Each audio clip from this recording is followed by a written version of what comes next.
Welcome to AP novelist, जहाँ कहानियाँ सिर्फ सुनी नहीं महसूस की जाती हैं। मानसिक ऊर्जा में उछाल। कवचधारी कंकाल ने एक महान तलवार पकड़ी हुई थी और उसकी आंखों के गड्ढों के भीतर भयानक हरी लिपटों के दो गुच्छे टिमटिमा रहे थे। उसका कवच एक ठंडी रोशनी के साथ चमक रहा था और उसकी बर्फीली आभा घनी मृत्यु प्राण शक्ति से भरी हुई थी। कवचधारी कंकाल ने अपना मांस रहित मुंह खोला और भूरे रंग की ठंडी प्राण शक्ति बाहर निकाली, चुपचाप वीर के पास पहुंच रहा था। वीर, जो वर्तमान में स्वतंत्र रूप से कंकालों की कटाई कर रहे थे, ने कवचधारी कंकाल को देखा। इससे पहले कि बाद वाला हमला कर पाता, वीर ने पहल की, बिजली की तरह अपनी तलवार घुमाई। हुश! बर्फीली सफेद तलवार की ऊर्जा आपस में गुंथी और काट दी। क्लान! तलवार की ऊर्जा कवचधारी कंकाल से टकराए, फिर भी उसके शरीर को काटने में विफल रही। ये देखकर वीर की अभिव्यक्ति थोड़ी कस गई। किसी को ये जानना होगा कि उनकी वर्तमान ताकत के साथ, यहाँ तक कि एक आकस्मिक तलवार का वार भी एक पहले स्तर के शक्तिपूर्ण स्तर के योद्धा के लिए सहना मुश्किल होगा। लेकिन उनके सामने कवचधारी कंकाल ने उनका पूरा वार लिया और पूरी तरह से सुरक्षित था। वीर ने करीब से निरीक्षण किया और तुरंत समस्या का पता लगाया। कवचधारी कंकाल पर कवच वास्तव में एक निम्न स्तर का दिव्य अस्त्र था और उसके हाथ में महान तलवार भी एक निम्न स्तर की दिव्य तलवार थी। आओ! कवचधारी कंकाल ने एक जानवर की तरह एक भयंकर दहाड़ लगाई। उसके पैरों के नीचे की ईंटें फट गईं और वह एक आफ्टर इमेज में बदल गया, बिजली की गति से वीर की ओर झपटते हुए अपनी महान तलवार को अपने सिर के ऊपर से जोर से नीचे लाया। ठीक जैसे ही वीर तलवार को अवरुद्ध करने के लिए घुमाने वाले थे, उनके पीछे से ठंडी हवा का एक झोंका आया। पता चला कि दो कंकाल उन पर हमला करने का अवसर ले रहे थे। उन पर सामने और पीछे से एक साथ हमला किया गया। वीर ने अनिच्छा से अपनी तलवार घुमाना छोड़ दिया, वायु के गहन सत्य को सक्रिय किया और उनका शरीर हवा के साथ चला गया, धीरे धीरे अपने मूल स्थान से बिखर गया। धमाका! धमाका! सामने और पीछे से हमले लगभग एक साथ पहुंचे और भयानक बल ने जमीन को चकनाचूर कर दिया। छींक! छींक! वीर फिर से प्रकट हुए, लगातार हरित चमकी तलवार घुमाते हुए। तलवार की ऊर्जा की दो तेज धाराएं दोनों कंकालों की आंखों के गड्ढों में घुस गईं और तलवार की ऊर्जा के फाड़ने वाले बल के तहत टिमटिमाती लपटें तुरंत बुझ गईं। दो कंकालों को लापरवाही से मारने के बाद वीर ने विशेष रूप से विशेष कवचधारी कंकाल की ओर देखा, एक कदम आगे बढ़ाया और अपनी गति का पालन करते हुए अपनी तलवार के साथ कवचधारी कंकाल की ओर एक वार किया। कवचधारी कंकाल काफी आश्चर्यजनक था, हालांकि उसकी हरकतें धीमी और कठोर लग रही थीं। उसने अजीब तरह से वीर के आने वाले वार को चकमा दे दिया। ठीक जैसे ही हरित चमकी तलवार कवचधारी कंकाल के चेहरे को छूकर गुजरी, वीर ने अपनी कलाई को झटका दिया और हरित चमकी तलवार ने अचानक दिशा बदल दी, बिजली की तरह उसकी गाल पर काट दी। गाल कवच द्वारा असुरक्षित, स्वाभाविक रूप से वीर के तेज वार का सामना नहीं कर सका। एक टूटने की आवाज के साथ पीले सफेद खोपड़ी पर एक दरार दिखाई दी। हुश! विशाल बल के तहत कवचधारी कंकाल भी पीछे की ओर उड़ गया। दहाड़! घायल कवचधारी कंकाल तुरंत एक पागल अवस्था में प्रवेश कर गया, अपना मांस रहित मुंह खोला, तेजी से सांस ली और फिर वीर की ओर भूरे धुंध का एक द्रव्यमान छिड़का। भूरा धुंध केंद्रित सल्फ्यूरिक एसिड जैसा था, जिसमें मजबूत संक्षारण क्षमता थी। जहां भी यह गुजरा, हवा और जमीन गल गई, सिसकने वाली आवाजें निकाली और गंध बेहद खराब थी, जिससे लोगों को मतली हो रही थी। वीर ने भूरे धुंध को छूने की हिम्मत नहीं की। उनकी आकृति चमकी, धुंध से बचते हुए कवचधारी कंकाल की ओर तेजी से करीब आ रहे थे। हुश! उन्होंने अपनी तलवार सीधे बाहर निकाली। इस वार के लिए उन्होंने अपनी तलवार का इरादा पूरी तरह से सक्रिय कर दिया। तलवार के इरादे की वृद्धि के तहत तलवार की ऊर्जा की गति और तीखेपन ने एक आश्चर्यजनक स्तर हासिल कर लिया। सरसराहट! तलवार कवचधारी कंकाल के माथे के केंद्र को छेद गई। हरित चमकी तलवार क्षण भर के लिए रुक गई, फिर एक टूटने की आवाज के साथ कवचधारी कंकाल का माथा टूट गया। हरित चमकी तलवार अंदर घुस गई और तलवार का इरादा निर्दयता से मत गया। कवचधारी कंकाल ने अपना मुंह खोला और एक दर्दनाक चीख निकाली। उसकी आंखों के गड्ढों में टिमटिमाती भयानक हरी लपटें धीरे धीरे मंद हो गईं और अंततः पूरी तरह से बुझ गईं। कवचधारी कंकाल की आंखों के गड्ढों में लपटों को पूरी तरह से बुझते हुए देखकर वीर ने राहत की सांस ली। इसके तुरंत बाद उन्होंने सांस ली और सफेद प्राण शक्ति का एक झोंका, साधारण कंकालों की तुलना में बहुत मोटा, उनके मुंह में प्रवेश किया। वीर ने अपनी आंखें बंद कर ली, नशे का भाव प्रकट किया। इस क्षण उनकी दिव्य आत्मा रहस्यमय प्राण शक्ति से पोषित थी। ठंडक, गर्मी के संकेत के साथ मिश्रित, पूरी तरह से आरामदायक महसूस हुई और उनकी मानसिक ऊर्जा तेजी से चढ़ रही थी। अद्भुत! कवचधारी कंकाल के भीतर सफेद प्राण शक्ति को परिष्कृत और अवशोषित करने के बाद वीर ने अपनी आंखें खोलीं, उनमें खुशी छिपाना असंभव था। मेरी मानसिक ऊर्जा वास्तव में 10% बढ़ गई। मानसिक ऊर्जा में सुधार करना कितना मुश्किल है। कई महान विशेषज्ञों ने विभिन्न तरीकों की कोशिश की है और विशाल मात्रा में स्वर्ग और पृथ्वी का खजाना का सेवन किया है, फिर भी मानसिक ऊर्जा में वृद्धि नगण्य बनी हुई है। फिर भी उन्होंने महज एक कंकाल को मारकर और उसकी मृत्यु के बाद सफेद प्राण शक्ति का एक झोंका अवशोषित करके अपनी मानसिक ऊर्जा को 10% चढ़ते हुए देखा। प्राचीन शहर में प्रवेश करने के बाद से उनकी मानसिक ऊर्जा पहले ही 30% बढ़ चुकी है। मानसिक ऊर्जा में इस 30% की वृद्धि को कम मत समझो। वृद्धि से पहले की तुलना में उनकी गति, चपलता और खतरे की धारणा में सभी में बहुत सुधार हुआ है। मानसिक ऊर्जा का संवर्धन एक योद्धा की ताकत को सभी पहलुओं में बढ़ाता है। आगे बढ़ते हुए वीर ने कवचधारी कंकाल से कवच और महान तलवार एकत्र की। फिर उन्होंने अपने पैर हिलाए और कंकालों के नरसंहार में खुद को फेंकना जारी रखा। इस क्षण वह एक हत्या मशीन में बदल गए। प्राचीन शहर में कंकालों की निर्दयता से कटाई कर रहे थे। इससे कोई फर्क नहीं पड़ता कि कितना समय बीत गया। हलचल सुनकर कम और कम कंकाल तेजी से आए। अंत तक एक भी कंकाल नहीं बचा था।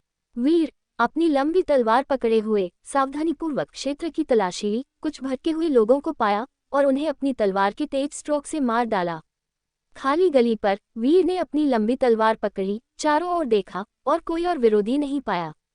इस गली के सभी कंकाल उनके द्वारा मारे गए थे और उनका लाभ आश्चर्यजनक था। प्राचीन शहर में पहली बार प्रवेश करने की तुलना में उनकी मानसिक ऊर्जा पूरी तरह से दोगुनी हो गई थी। मानसिक ऊर्जा में वृद्धि के कारण उनके हमलों की गति और बल में महत्वपूर्ण वृद्धि हुई।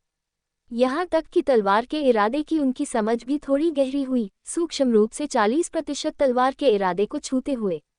विशाल प्राचीन शहर की तुलना में ये गली सिर्फ हिमखंड का सिरा है। हुश! वीर अब और इंतजार नहीं कर सके और गली से बाहर निकल गए। प्राचीन शहर के अन्य क्षेत्रों की ओर बढ़ रहे थे। जैसे ही वह दौड़े, उन्होंने अपने परिवेश को स्कैन करने के लिए अपनी मानसिक ऊर्जा जारी की। अचानक एक रक्तरंजित हत्यारा आभा उनकी ओर तेजी से आई। वीर दौड़ के बीच में सहज रूप से बगल में मुड़े और एक हड्डी सफेद हथेली मुश्किल से उनके चेहरे के पास से गुजरी। वीर तेजी से एक दूरी पर पीछे हट गए और हाथ के मालिक को देखा।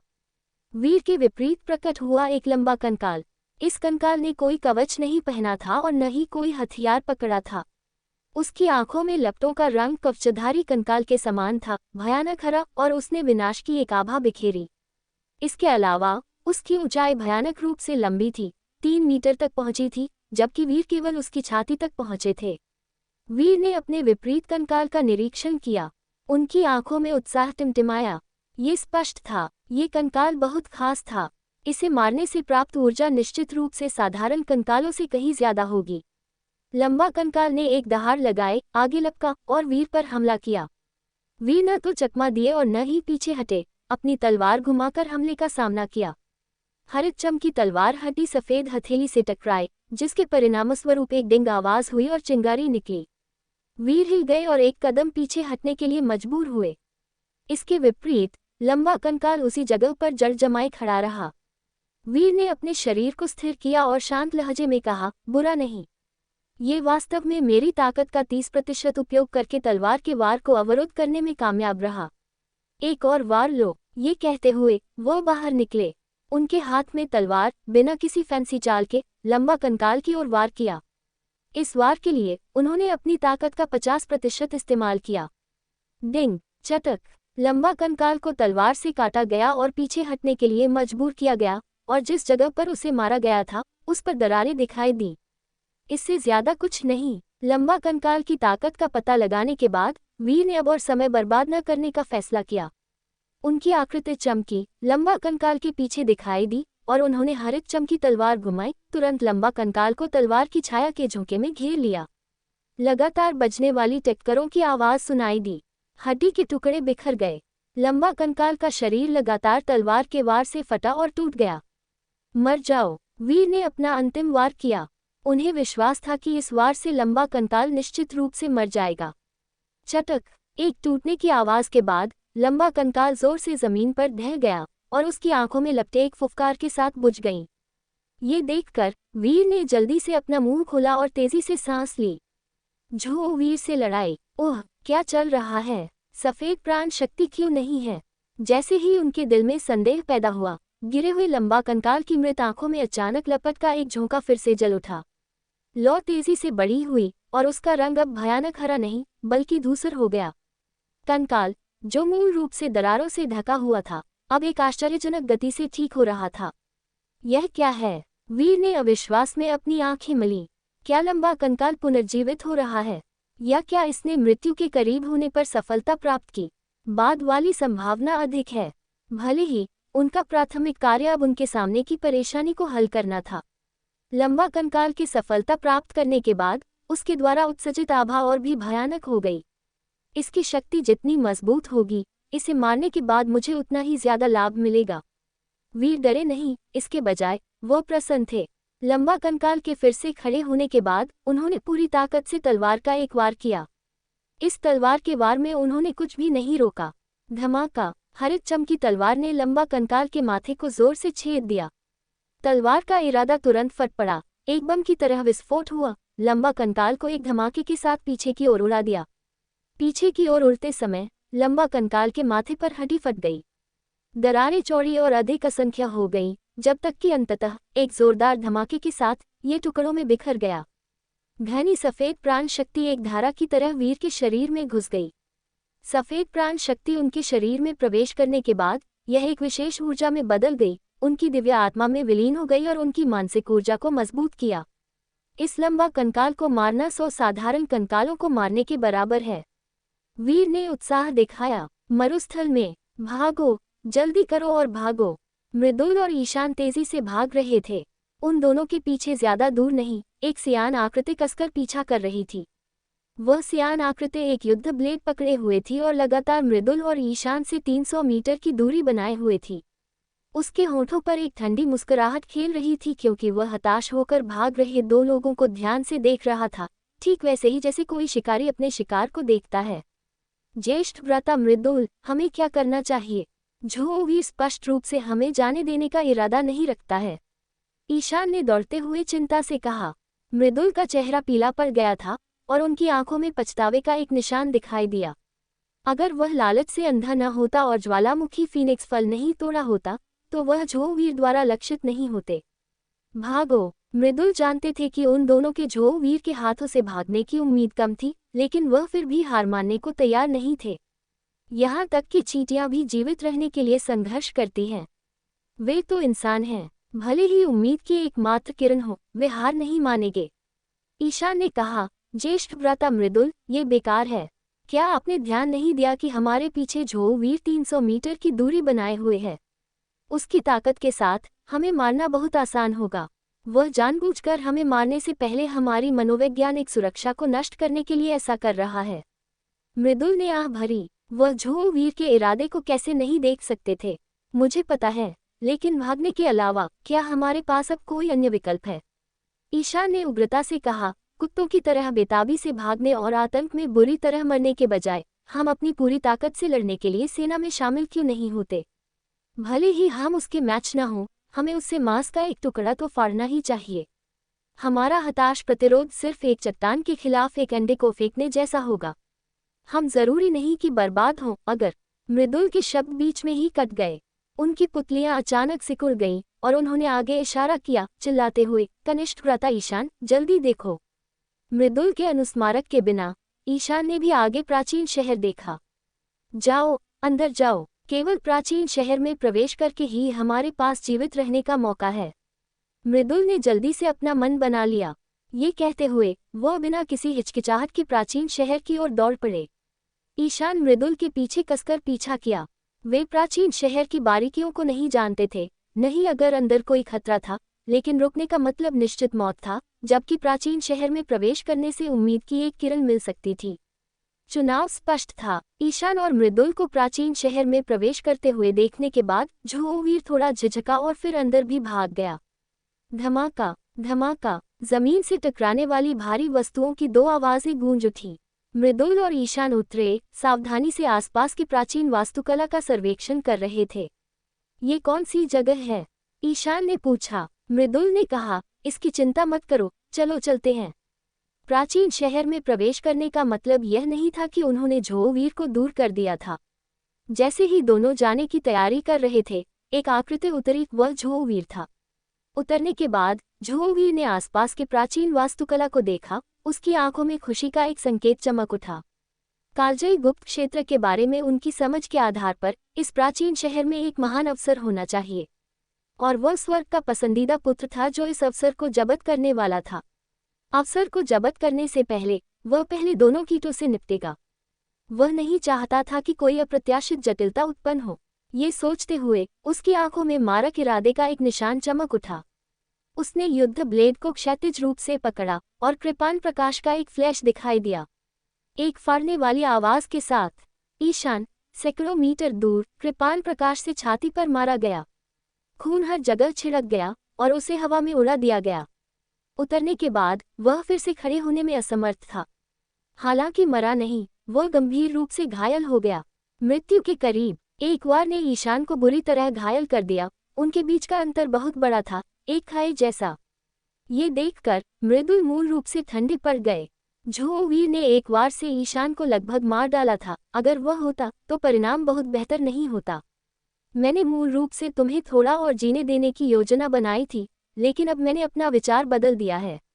मर जाओ। झोवीर ने एक कदम आगे बढ़ाया और उसके हाथ में युद्ध ब्लेड अत्याचारी कृपाण ऊर्जा के साथ फट पड़ा, सीधे मृदुल के सिर पर काट रहा था। ये वार झोवीर की ओर से महज एक आकस्मिक वार था, लेकिन इसकी शक्ति एक पहले स्तर के शक्तिपूर्ण स्तर के योद्धा को तुरंत मारने के लिए पर्याप्त थी। मृदुल को मारना स्वाभाविक रूप से पर्याप्त से अधिक था। हुश। महत्वपूर्ण क्षण में तलवार की ऊर्जा दूर से उड़कर आए, कृपाण ऊर्जा से टकराए। कृपाण ऊर्जा चकनाचूर हो गई। झोवीर ने भौं उठाए और उस दिशा में देखा जहां से तलवार की ऊर्जा आई थी। उसने एक युवक को गली के अंत से धीरे धीरे चलते हुए देखा।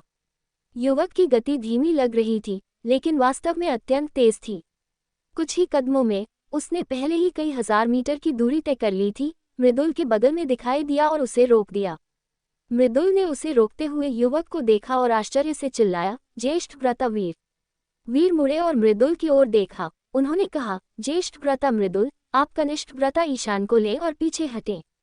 जितना दूर हो सके उतना अच्छा। बस विपरीत दुश्मन को मुझ पर छोड़ दें। एक ही तलवार के वार से झोवीर ढेर। ज्येष्ठ भ्राता मृदुल, आप दोनों पीछे हट जाएं। मैं विपरीत व्यक्ति को संभाल सकता हूँ। वीर हरित चमकी तलवार पकड़े हुए मृदुल के सामने खड़े थे और उदासीनता से कहा, कनिष्ठ भ्राता वीर, विपरीत व्यक्ति झोवीर है, पिछली उदयमान नाग सूची के शीर्ष 300 में से एक प्रतिभाशाली योद्धा। उसकी शक्ति अत्यंत भयानक है। आप अकेले शायद उसके मैच न हों।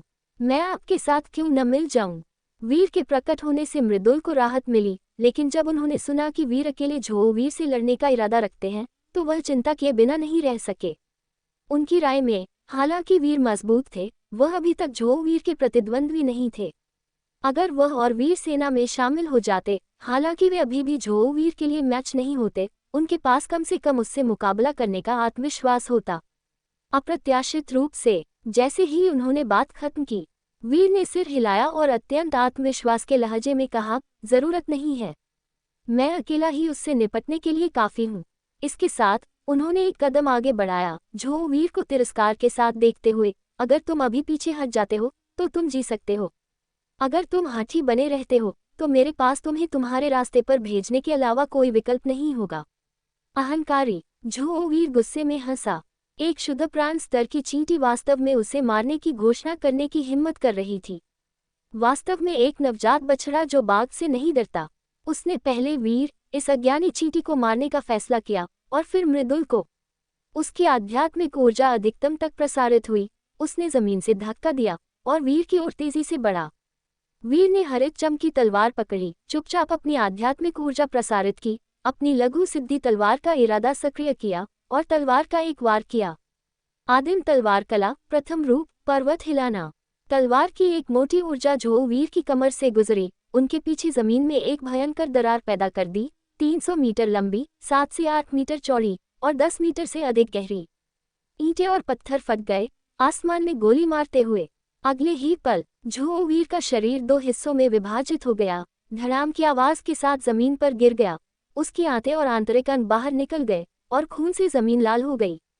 क्या एक ही तलवार के वार से झोवीर तुरंत ढेर मृदुल सदमे में चिल्ला उठे। ईशान, जो गंभीर रूप से घायल थे और मौत के कगार पर थे, एक औषधीय गोली लेने के बाद उनकी चोटें शुरू में स्थिर हो गई थीं। लेकिन अब वीर को एक ही तलवार के वार से झोवीर को मारते हुए देखकर वह इतने उत्तेजित और सदमे में थे कि वह हिंसक रूप से खांसने लगे। हालांकि वह जानते थे कि वीर बहुत शक्तिशाली थे। उन्होंने एक बार विक्रांत ताइशांग साम्राज्य की शिकार सूची में नंबर 1 को खुद से मारा था। उन्हें कभी उम्मीद नहीं थी कि वह इतने शक्तिशाली होंगे। उन्होंने मूल रूप से सोचा था कि वीर झोवीर के खिलाफ 10 चालें चलने के लिए अच्छा प्रदर्शन करेंगे, लेकिन अब वीर ने एक चाल से झोवीर को तुरंत मार डाला था, जिसने उनकी उम्मीदों को पूरी तरह से पार कर लिया था। इतना कि उन्हें घटना की वास्तविकता पर संदेह हुआ, ये सोचते हुए कि वे मतिभ्रम कर रहे थे। उन्होंने अपनी आंखें बेताबी से मली, फिर से देखा। वास्तव में ये वीर खड़े थे और झोवीर जमीन पर मृत पड़े थे। वीर ने वास्तव में एक ही तलवार के वार से झोवीर को मार डाला था। हिस सच्चाई स्वीकार करने के बाद वे ठंडी सांस लिए बिना नहीं रह सके। भयानक, वास्तव में भयानक। कनिष्ठ व्रतावीर, आपने झोवीर को मार डाला। मृदुल को अभी भी पूरी तरह से विश्वास नहीं हो रहा था और उन्होंने अनिश्चितता से पूछा। निश्चित रूप से, मैंने झोवीर को मार डाला। वीर ने अपनी तलवार म्यान में रखी और हल्की से सिर हिलाया। झोवीर महज एक शक्तिपूर्ण स्तर का दूसरा चरण का योद्धा था। उसे मारना, बस उसे मारना था। इतना आश्चर्यचकित होने की क्या जरूरत है ना? प्राचीन शहर में प्रवेश करने से पहले उसे झोवीर को मारने के लिए कुछ प्रयास की आवश्यकता हो सकती थी, लेकिन प्राचीन शहर में अपने समय के दौरान उसने कंकालों का पागलपन से शिकार किया था, रहस्यमय प्राण शक्ति को अवशोषित किया था, अपनी दिव्य आत्मा को पोषित किया था, अपनी मानसिक ऊर्जा को बहुत बढ़ाया था और उसकी ताकत भी बहुत बढ़ गई थी। झोवीर को एक ही तलवार के वार से मारना स्वाभाविक हो गया था। वीर झोवीर के बगल में चले गए, नीचे बैठ गए, उसके शरीर की तलाशी ली, युद्ध की लूट एकत्र की, फिर खड़े हुए और मृदुल और दूसरे आदमी की ओर चले गए। मृदुल गंभीर रूप से घायल ईशान का समर्थन कर रहे थे और कुछ कहने वाले थे जब उन्होंने देखा कि वीर ने अचानक अपनी उंगली अपने होठों पर रखी, उन्हें चुप रहने का इशारा किया। अगले ही पल वीर अचानक हिल गए। वह तब तक स्थिर रहे जब तक वह हिल गए। जब वह हिले तो वह बिजली की तरह तेज थे। मृदुल और ईशान वीर की हरकतों को स्पष्ट रूप से भी नहीं देख सके। एक आफ्टर इमेज उनकी आंखों के सामने चमकी। लगभग उसी समय 120 मीटर दूर एक इमारत अचानक तलवार की ऊर्जा से 2 हिस्सों में विभाजित हो गई।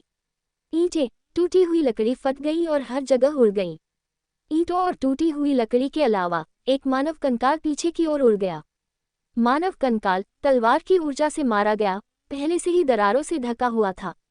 पीछे की ओर उड़ते समय एक चटक आवाज के साथ उसकी हड्डियां पूरी तरह से टूट गईं, अनगिनत टुकड़ों में बदल गईं। वीर की आकृति मानव कंकाल के बगल में दिखाई दी। फिर उन्होंने अपना मुंह खोला और सांस ली। सफेद प्राण शक्ति का एक झोंका उनके मुंह में खींच लिया गया। मृदुल अपनी जगह पर जड़ जमाए खड़े रहे, वीर की तरल हरकतों को देखते हुए, और स्तब्ध थे। वीर मुड़े, स्तब्ध मृदुल को देखा, हल्के से मुस्कुराए और समझाना शुरू कर दिया। एक पल बाद वीर का स्पष्टीकरण सुनने के बाद मृदुल की आंखें सुखद आश्चर्य से भर गईं। मानसिक ऊर्जा की खेती करना सबसे कठिन है। अगर यह वास्तव में वैसा ही था जैसा वीर ने कहा कि केवल कंकालों को मारकर और उनकी मृत्यु के क्षण में रहस्यमय प्राण शक्ति को अवशोषित और परिष्कृत करके मानसिक ऊर्जा को गढ़ा और सुधारा जा सकता है, तो ये जगह वास्तव में। मृदुल ने अपने होंठ चाटे, कार्रवाई करने के लिए उत्सुक। कौन नहीं चाहेगा कि उनकी मानसिक ऊर्जा जल्दी और प्रभावी ढंग से सुधरे। ईशान भी प्रभावित हुए, लेकिन अपनी चोटों के बारे में सोचते हुए उनकी आंखें तुरंत फिर से मंद हो गईं। वह वर्तमान में बुरी तरह से घायल थे और कम से कम 10 दिन से आधे महीने तक ठीक नहीं होंगे। ईशान ने कहा, कनिष्ठ भ्राता वीर, ज्येष्ठ भ्राता मृदुल, मेरी चोटें जल्द ही ठीक नहीं होंगी। आपको मेरी चिंता करने की जरूरत नहीं है। मैं अकेले ठीक होने के लिए एक जगह ढूंढूंगा। नहीं, मृदुल ने बिना सोचे समझे मना कर दिया। अगर उनके लालच के लिए नहीं होता, ज्वालामुखी फीनिक्स फल तोड़ने के लिए, तो उन्हें झोवीर द्वारा अथक रूप से पीछा नहीं किया जाता। ईशान लगभग उनकी वजह से मर गए। अब जब उनकी चोटें अभी तक ठीक नहीं हुई थी, तो वह उन्हें छोड़ नहीं सकते थे। हालांकि यह जगह एक खजाना भूमि थी जहां मानसिक ऊर्जा को तेजी से सुधारा जा सकता था। यह ऐसी जगह नहीं थी जहां कोई भी लापरवाही से काम कर सके। वीर ने यह भी कहा था कि कंकालों की ताकत अलग अलग थी। मजबूत वाले जो वीर से भी ज्यादा दुर्जय थे, जबकि कमजोर वाले भी शुद्ध प्राण स्तर के 8वें या 9वें चरण की ताकत रखते थे। इसके अलावा कंकालों की संख्या विशाल थी। एक बार कंकालों से घिरे होने पर यहाँ तक कि एक शक्तिपूर्ण स्तर का विशेषज्ञ भी यहाँ नाश हो जाएगा। खतरा और अवसर सहअस्तित्व में हैं। नफा नुकसान तौलने के बाद उन्होंने फैसला किया, कनिष्ठ भ्राता वीर, मैं रुकूंगा और कनिष्ठ भ्राता ईशान की देखभाल करूंगा। कनिष्ठ भ्राता ईशान की चोटें ठीक होने के बाद हम दोनों सेना में शामिल हो जाएंगे। यह न केवल सुरक्षित होगा, बल्कि हमारे अवसर भी अधिक होंगे। तुम पहले जाओ, हमारी चिंता मत करो, मृदुल ने कहा। वीर ने मृदुल की बातें सुनने के बाद सिर हिलाया। ये प्राचीन शहर उनके लिए बहुत मददगार था।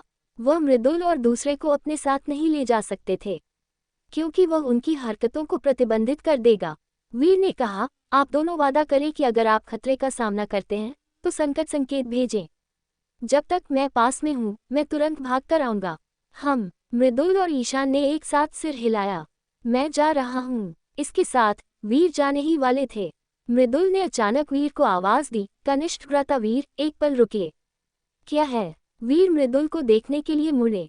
मृदुल ने अपनी संग्रह अंगूठी से एक लाल लालटेन जैसा फल निकाला और कहा, जो वीर ने मेरा और ईशान का पीछा करने का कारण ज्वालामुखी फीनिक्स फल था। आपने हमें बचाया, इसलिए ज्वालामुखी फीनिक्स फल भी सही ढंग से आपका होना चाहिए। कुल मिलाकर 7 ज्वालामुखी फीनिक्स फल हैं। मैंने अराजकता के दौरान उन सभी को तोड़ा। यहाँ 5 हैं, और ईशान और मैं शेष 2 में से एक लेंगे। वीर की आंखें चमक उठीं। ज्वालामुखी फीनिक्स फल, एक पृथ्वी स्तर का निम्न श्रेणी का आध्यात्मिक फल, में ऊर्जा की एक अत्यंत विशाल मात्रा समाहित थी। हालांकि वह ज्वालामुखी फीनिक्स फल से लुभाए गए थे, आध्यात्मिक फल मृदुल और दूसरे आदमी द्वारा बहुत जोखिम पर प्राप्त किए गए थे। लगभग उनकी जान चली गई थी। कुल मिलाकर 7 थे, और उनके लिए अकेले 5 लेना सही नहीं था। मैं सिर्फ 3 ले लूंगा। वीर ने मृदुल के हाथ से 3 ज्वालामुखी फीनिक्स फल लिए, फिर उनकी आकृति चमकी और वह तेजी से चले गए। ठीक, वीर ने एक शुद्ध प्राण स्तर के 9वें चरण के योद्धा को सिर काट दिया जिसने उन पर एक ही तलवार के वार से हमला किया था। अधिक से अधिक लोग प्राचीन शहर में प्रवेश कर रहे हैं। जैसे जैसे अधिक लोग प्रवेश करते गए, योद्धाओं के बीच संघर्ष और हत्याएं तेजी से तीव्र और क्रूर होती गईं। वीर को कंकालों का शिकार करना पड़ा, साथ ही अन्य मानव योद्धाओं के गुप्त हमलों से भी बचाव करना पड़ा, और उन्होंने किसी पर भी दया नहीं दिखाई जिसने उन पर घात लगाकर हमला किया। उन सभी को मार डाला। कुछ ही दिनों में उनके हाथों मरने वाले लोगों की संख्या 37 तक पहुंच गई थी, और यह संख्या तेजी से चढ़ रही थी। वीर जीर्ण शीर्ण सड़क के किनारे चलते थे। धमाक धमाक धमाक। अचानक आगे से खुरों की आवाज आई। जमीन कांप उठी। कंकाल घुड़सवार। वीर ने ऊपर देखा। आवाज का स्रोत देखने के बाद उनकी आंखें तुरंत चौड़ी हो गईं। उनके सामने एक विशाल काला कंकाल घोड़ा प्रकट हुआ। कंकाल घोड़े की आंखों के गड्ढों में मुट्ठी के आकार की 2 काली लपटें टिमटिमा रही थीं। घोड़े पर एक कंकाल व्यक्ति बैठा था, एक लंबी कृपान पकड़े हुए था, और अपने पूरे शरीर से दृश्यकाली प्राण शक्ति उत्सर्जित कर रहा था। बहुत मजबूत। कंकाल घुड़सवार से निकल रही भयानक आभा को महसूस करते हुए वीर की अभिव्यक्ति थोड़ी गंभीर हो गई। कंकाल घुड़सवार जो वीर से भी ज्यादा मजबूत महसूस हो रहा था। शाही शहर के पास आने वाला जीवित व्यक्ति, मर जा।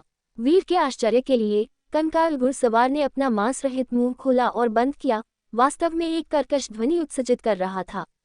हुश। हवा में तेजी से भागने की एक तीखी आवाज आई। उन्होंने देखा कि कंकाल घुड़सवार मोटी काली प्राण शक्ति में लिपटा हुआ एक आंधी की तरह तेजी से वीर के पास आ रहा था। मर जा। एक पल में कंकाल घुड़सवार वीर से 30 मीटर से कम दूरी पर था। उसने अपनी लंबी कृपान ऊंची उठाई, फिर गड़गड़ाहट की आवाज के साथ जोर से नीचे गिराया। वीर ने वायु के गहन सत्य को सक्रिय किया और तेजी से पीछे हट गए। एक धमाके के साथ लंबी कृपान उस जगह से टकराई जहां वीर एक पल पहले खड़े थे। भयानक शक्ति तुरंत फट पड़ी, जमीन को अनगिनत दरारों में विभाजित कर दिया। जोरदार प्राण शक्ति से बनी शॉकवेव बाहर की ओर फैल गई। प्रभाव से वीर का शरीर लड़खड़ा गया। बहुत मजबूत। वीर की अभिव्यक्ति और भी गंभीर हो गई। उस एकल वार की विनाशकारी शक्ति को देखते हुए कंकाल घुड़सवार की ताकत शक्तिपूर्ण स्तर के 3रे चरण के योद्धा के बहुत करीब थी। हुश! हवा में तेजी से भागने की तीखी आवाज लौट आई। लंबी कृपाण फिर से नीचे गिरी। इस बार वीर ने चकमा नहीं दिया। उन्होंने गहरी सांस ली और हमले का सामना करने के लिए अपनी तलवार घुमाई। धमाका! लंबी कृपाण हरित चमकी तलवार से टकराए। शक्ति लगातार टकराए और प्रभावित हुई, जिससे तरंगों का निर्माण हुआ जो मूर्त लग रही थी। चटक चटक चटक चटक! वीर सीधे खड़े थे, अपने दाहिने हाथ में तलवार पकड़े हुए थे, जबकि उनके पैरों के नीचे की जमीन शक्ति के बार बार टकराने से टूट गई। भागो! एक धीमी दहाड़ के साथ तलवार का इरादा हरित चमकी तलवार से फट पड़ा, सीधे कंकाल घुड़सवार को पीछे हटने के लिए मजबूर कर दिया। मार डालो! एक चाल से सफल होने के बाद वीर ने पीछा करने का अवसर जब्त कर लिया। उनकी आकृति चमकी, पीछे हटते हुए कंकाल घुड़सवार को पकड़ लिया और उन्होंने अपनी तलवार उसकी खोपड़ी की ओर काट दी। जीवित व्यक्ति, तुमने मुझे क्रोधित कर दिया है। कंकाल घुड़सवार क्रोधित था। उसकी आंखों के गड्ढों में काली लपटें तेजी से भड़की और उसकी हड्डियों से उठती काली लपटें फुफकारने लगी। लंबी कृपाण काली लपटों में लिपटी हुई नीचे गिर गई। क्लान! चिंगारी उड़ी। उसी समय कंकाल घुड़सवार के नीचे के युद्ध अश्व ने अचानक अपना मुंह खोला और काली लौ का एक गोला थूका, जो वीर की छाती की ओर चला गया। घटना अचानक हुई। वीर ने तेजी से चकमा दिया। काली लौ मुश्किल से उनकी छाती को छूकर गुजरी, लेकिन इससे पहले कि वह सांस ले पाते, कंकाल घुड़सवार के हाथ में लंबी कृपाण पहले ही 1000 जून की गति के साथ नीचे काट रही थी। वीर मुश्किल से अवरुद्ध करने के लिए अपनी लंबी तलवार उठा पाए। धमाका! एक भयानक बल एक ज्वार की तरह उमड़ पड़ा, जिससे वीर के शरीर के भीतर प्राण शक्ति और रक्त मच गया और उनका शरीर एक टूटी हुई डोरी वाली पतंग की तरह पीछे की ओर उड़ गया। ये वास्तव में दुर्जेय है। वीर ने लगातार दर्जनों कदम पीछे हटे। अपनी आकृति को स्थिर करने के बाद उन्होंने अपने घोड़े पर हमला करते हुए कंकाल घुड़सवार को देखा और उदासीनता से कहा, अब इसे समाप्त करने का समय आ गया है। जैसे ही उन्होंने बात खत्म की, उन्होंने तुरंत युद्ध स्वर्ग कला को सक्रिय किया। धमाका! उनकी आभा एक ज्वालामुखी विस्फोट की तरह तेजी से उमड़ पड़ी। 10%, 20%, 30%, 100%। युद्ध स्वर्ग कला प्रथम परत। मर जा! अपने शरीर के भीतर राजसी शक्ति को महसूस करते हुए वीर की आंखों से एक तेज प्राण शक्ति जारी हुई।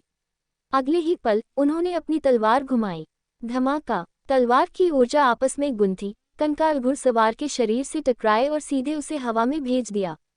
टक्कर वाले क्षेत्र की हड्डियां हिंसक रूप से हिल गईं, बारीक दरारों से टूट गईं। कंकाल घुड़सवार दर्द में चिल्लाया, एक दर्दनाक दहाड़ उत्सर्जित कर रहा था। वीर की अभिव्यक्ति ठंडी थी।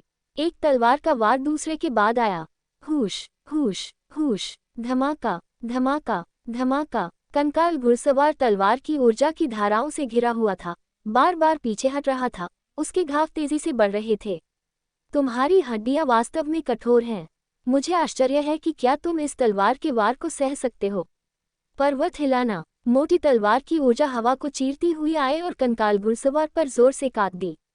तलवार की ऊर्जा तुरंत फट पड़ी, कंकाल घुड़सवार पर भयानक फाड़ने वाली शक्ति को उजागर कर दिया। चटक! स्नैप! चटक! हड्डियां इंच दर इंच टूट गईं। दर्दनाक दहाड़ों के बीच कंकाल घुड़सवार पीछे की ओर उड़ गया और फिर जमीन पर जोर से गिरा। पीछे उड़कर उतरे कंकाल घुड़सवार को देखकर वीर ने धीरे धीरे गंदी प्राण शक्ति की एक सांस छोड़ी। कुल मिलाकर स्थिति सुलझ गई थी। हालांकि कंकाल घुड़सवार मजबूत था, फिर भी वह उनका प्रतिद्वंद्वी नहीं था। अब उसकी आधी से अधिक हड्डियां टूट चुकी थीं और उसकी आंखों के गड्ढों में काली लपटें तेजी से मंद हो रही थीं, हवा में टिमटिमाती मोमबत्ती की तरह किसी भी क्षण बुझने के लिए तैयार थीं। कंकाल घुड़सवार मौत के कगार पर था। उसे पूरी तरह से मारने के लिए उसे केवल चलकर जाना था और एक और तलवार का वार करना था। ठीक जैसे ही वीर ने अपने हाथ में तलवार उठाई, कंकाल घुड़सवार को खत्म करने का इरादा किया, अचानक दूर से कदमों की तेजी से आवाज आई। कोई आ रहा था। वीर ने अपने हाथ में तलवार नीचे कर ली। उन्होंने कदमों की दिशा में देखा। जल्दी करो, जल्दी करो, आगे लड़ाई की आवाजें हैं, सब लोग जल्दी करो। जल्द ही 3 लोगों का एक समूह एक त्रिकोणीय गठन में व्यवस्थित वीर की दृष्टि रेखा में दिखाई दिया। जैसे ही तीनों लोग प्रकट हुए, उनकी निगाहें मरते हुए कंकाल घुड़सवार पर टिकी। ज्येष्ठ भ्राता, जल्दी देखो, ये वास्तव में एक कंकाल घुड़सवार है। अगर हम इसे मारते हैं तो हमें जो दिव्य आत्मा उत्पत्ति मिलेगी वह निश्चित रूप से बहुत समृद्ध होगी। बाहरी शहर में कंकाल कम और कम होते जा रहे हैं। हम देर से आए और केवल कुछ का शिकार किया, दयनीय रूप से कम दिव्य आत्मा उत्पत्ति प्राप्त की। लेकिन स्वर्ग हम पर दया करता है, हमें वास्तव में एक मरता हुआ कंकाल घुड़सवार मिला। हाँ, कंकाल घुड़सवार को मारने के बाद दिव्य आत्मा उत्पत्ति हम तीनों द्वारा एक साथ अवशोषित की जाएगी। तीनों लोगों ने वीर को पूरी तरह से नजरअंदाज कर दिया, आगे पीछे बात कर रहे थे, कंकाल घुड़सवार को पूरी तरह से अपनी संपत्ति मान रहे थे। सोने के कवच में कंकाल, आप तीनों, कंकाल घुड़सवार पहले ही मेरा शिकार है, कृपया चले जाएं। वीर ने कहा। उन्होंने तुरंत तीनों लोगों को नहीं मारा, बल्कि धैर्यपूर्वक उन्हें जाने के लिए राजी किया। आखिरकार वह एक अविवेकी हत्यारा नहीं थे। हालांकि उनकी अच्छी नीयत को अंततः दूसरे पक्ष ने नहीं समझा। इसके बजाय उन्होंने माना कि वीर कमजोर और आसानी से धमकाने योग्य थे। बच्चे, भाग जाओ, तुम्हारे पास 3 सांस का समय है, अगर तुम भागते नहीं हो तो तुम मर जाओगे। जल्दी करो और भाग जाओ, हमें तुम्हें मारने के लिए मजबूर मत करो। तीनों लोगों ने एक के बाद एक बात की। उनके शब्द मारा के इरादे से भरे थे। वीर ने आह भरी। वह मारना नहीं चाहते थे, लेकिन इस दुनिया में बहुत सारे मूर्ख थे। आप जितने दयालु थे, न केवल वे आभारी नहीं होते थे, बल्कि वे ये भी सोचते थे कि आप कमजोर और आसानी से धमकाने योग्य हैं। चूंकि दूसरा पक्ष मौत को दावत दे रहा था, तो वह उनकी इच्छा पूरी करेंगे। इस विचार के साथ वीर के दिल में पहले ही मारक इरादा उमड़ पड़ा था। हालांकि तीनों विरोधी अनजान बने रहे। वीर की चुप्पी देखकर वे भयावह रूप से मुस्कुराए और उन्हें घेर लिया। वीर का सामना करते हुए तीनों लोग लापरवाह होने की हिम्मत नहीं करते थे। उन्होंने अपनी संख्या का लाभ उठाने और संयुक्त रूप से वीर को मारने की योजना बनाई। वीर ने धीरे धीरे अपना सिर उठाया, धीरे धीरे पास आते हुए तीनों लोगों को उदासीनता से देखा और कहा, मैंने आपको दयालुता से जाने की सलाह दी, लेकिन आपने सोचा कि मैं कमजोर और आसानी से धमकाने योग्य हूँ और मेरा शिकार करना चाहा। चूंकि आप मुझे मारना चाहते हैं, तो मुझे आपको मारने में कोई मनोवैज्ञानिक बोझ नहीं है। वीर के शब्दों को सुनकर तीनों लोग अपने कदमों में रुक गए। उनके चेहरे पर स्पष्ट रूप से आश्चर्य दिख रहा था। फिर उन्होंने एक दूसरे को देखा और पागल हंसी में फूट पड़े। बच्चे, क्या तुम जानते हो कि तुम क्या कह रहे हो? हाँ, मैं हंसी से मर रहा हूँ। एक शुद्ध प्राण स्तर के 9वें चरण की चींटी वास्तव में इतना बड़ा मुंह रखती है। मैंने अभिमानी लोगों को देखा है, लेकिन मैंने कभी किसी को इतना अभिमानी नहीं देखा। तीनों लोग इतना हंसे कि वे लगभग गिर पड़े। वीर ने शांत अभिव्यक्ति के साथ तीनों लोगों को देखा। उनकी हंसी कम होने के बाद वह हिल गए। उन्होंने एक कदम आगे बढ़ाया। एक कदम के साथ उन्होंने सीधे सैकड़ों मीटर की दूरी तय की। उस युवक के सामने प्रकट हुए जो सबसे ज्यादा जंगली तरीके से हंस रहा था। बिना किसी दृश्य आंदोलन के एक तेज तलवार की ऊर्जा बिजली की तरह बाहर निकली। पुछी की आवाज के साथ युवक का सिर फट गया और तलवार की ऊर्जा से भेदा गया, एक तरबूज की तरह फट गया, जिससे लाल और सफेद हर जगह बिखर गया। अन्य 2 लोग इस अचानक बदलाव को देखकर उनकी अनियंत्रित मुस्कान अचानक जम गई और फिर उनकी पुतलियां सिकुड़ गईं। युवक जिसका सिर एक ही तलवार से भेदा गया था, वह तीनों लोगों में सबसे मजबूत था। शक्तिपूर्ण स्तर के पहले चरण की खेती के साथ फिर भी वह उनके विपरीत युवक द्वारा तुरंत मारा गया। तो विपरीत युवक की सच्ची शक्ति कितनी मजबूत थी। जब दोनों सदमे में थे, वीर फिर से हिल गए। उनकी आकृति तीनों में से छोटे युवक के सामने हवा की तरह प्रकट हुई। छोटे युवक वीर को अपने सबसे मजबूत सदस्य को एक तलवार से मारते हुए देखकर अब वीर को जरा भी कम आंकने की हिम्मत नहीं कर रहे थे। इस क्षण वीर को देखकर उन्होंने दूसरे विचार के बिना हिंसक रूप से पीछे हट गए। हालांकि उनकी गति वीर, जिन्होंने वायु के गहन सत्य को समझा था, की तुलना कैसे कर सकती थी। इससे कोई फर्क नहीं पड़ता कि वह कितनी तेजी से थे, वीर हमेशा उनसे 3 मीटर की दूरी बनाए रखते थे। ये देखकर कि वह वीर को हिला नहीं सकते थे, छोटा युवक डर गया था। एक धीमी दहाड़ के साथ, ठीक जैसे ही वह मौत से लड़ने वाला था, एक ठंडी रोशनी चमकी। पुछी की आवाज के साथ ठंडी तलवार की धार छोटे युवक की गर्दन पर फिसल गई, ताज़ा खून की एक लकीर खींचते हुए। मेरे लिए मर जाओ। आखिरी व्यक्ति वीर के छोटे युवक को मारने के दौरान अवसर को जब्त करते हुए वीर के पीछे बंद हो गया। एक जोरदार दहाड़ के साथ उसके हाथ में भेड़िया दांत क्लब हवा के साथ बड़ा हो गया, एक दुखद सूंघने वाली आवाज ले गया और वीर पर नीचे गिर गया। मर जाओ, मर जाओ, मर जाओ, मर जाओ। आखिरी व्यक्ति ने अपने दांत पीसे लगातार दहाड़ रहा था। वीर, जो भेड़िया दांत क्लब के नीचे नष्ट होने वाले थे, को देखकर उनकी अभिव्यक्ति क्रूर और परमानंद थी। जब तक वह इस युवक को मार देंगे, वह न केवल अपने दो मृत ज्येष्ठ भ्राताओं का बदला लेंगे बल्कि सभी खजानों पर भी एकाधिकार कर लेंगे। क्लान। ठीक जैसे ही भेड़िया दांत क्लब वीर के सिर के पीछे टकराने वाला था, वह अचानक मुड़ गए। उनके हाथ में तलवार बिजली की तरह बाहर चमकी। ये तलवार का वार एक मृग के अपने सींग लटकाने जैसा पूरी तरह से समय पर था। भेड़िया दांत क्लब से टकराया। एक धातु की झनकार गूंज उठी, चिंगारी उड़ी, शून्य क्षेत्र कांप उठा और भेड़िया दांत क्लब प्रतिक्रिया में उड़ गया। एक तलवार के वार से भेड़िया दांत क्लब हवा में भेज दिया गया और वीर की तलवार ने पीछा किया, बाहर वार करते हुए। पफ! एक तलवार ने आखिरी व्यक्ति की छाती को छेद दिया, उसके दिल को छेदते हुए।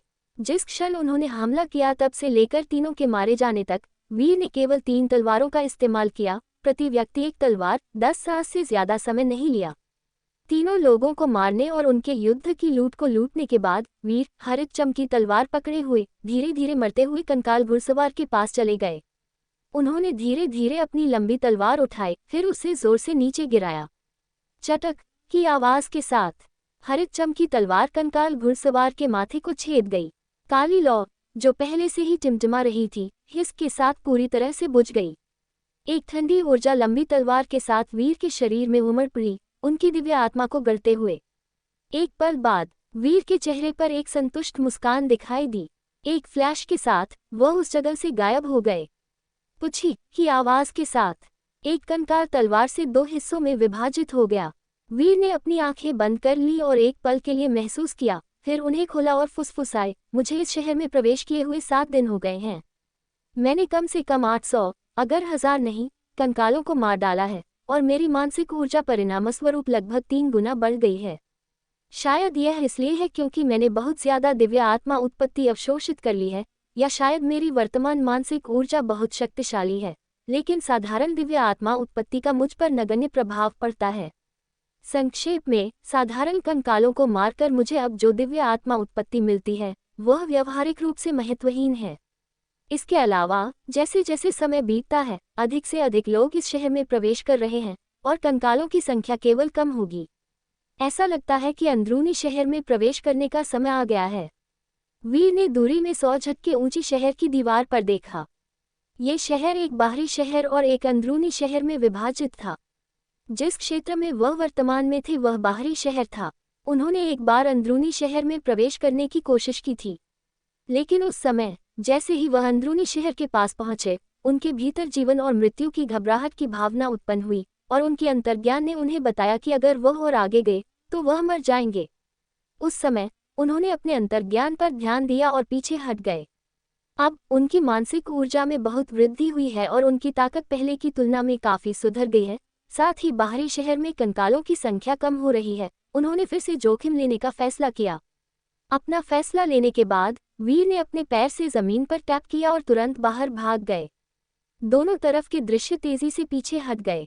दर्जनों सांस के बाद वह अचानक रुक गए, फिर उनकी आकृति चमकी और वह आधे टूटे हुए खंडहर के पीछे छिप गए।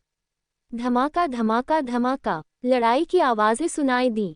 वीर ने खंडहर के पीछे से अपना सिर बाहर झांका, आवाज की दिशा में देखा। उन्होंने 5 आकृतियों को 3 कंकालों को घेर कर हमला करते हुए देखा। तीनों कंकाल अपेक्षाकृत अद्वितीय थे। उन्होंने काले गहन कवच पहने थे, मानक जल्लाद ब्लेड चलाए थे और उनकी आंखों के गड्ढों में लपटी सभी धूसर थी। उनकी ताकत वास्तव में शक्तिपूर्ण स्तर के पहले चरण के योद्धा के बराबर थी। और जो 5 लोग संयुक्त रूप से कंकालों पर हमला कर रहे थे, उनमें 4 शक्तिपूर्ण स्तर के पहले चरण के योद्धा और 1 शक्तिपूर्ण स्तर का दूसरा चरण का योद्धा शामिल था। 5 लोगों के संयुक्त प्रयासों के तहत तीनों कंकाल जल्दी से हार गए, यहाँ तक कि उनके आत्मा कवच की रक्षा के बावजूद वे लगभग मारे गए। धमाका, एक जोरदार धमाके के साथ 5 लोगों में से शक्तिपूर्ण स्तर के दूसरे चरण के योद्धा ने एक मुक्के से एक कंकाल के टुकड़े टुकड़े कर दिए। अन्य 2 कंकालों ने स्पष्ट रूप से भावना विकसित कर ली थी।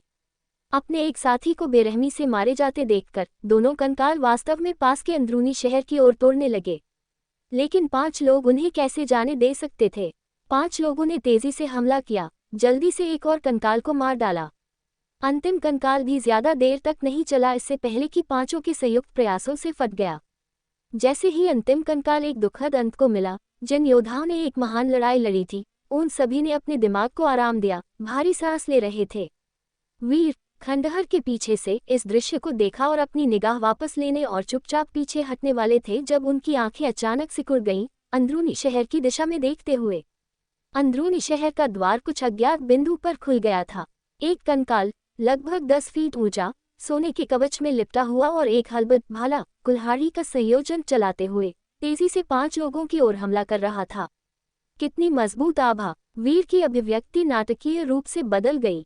सोने के कवच में कंकाल की आभा बहुत मजबूत थी, इतना शक्तिशाली कि दम घुट रहा था।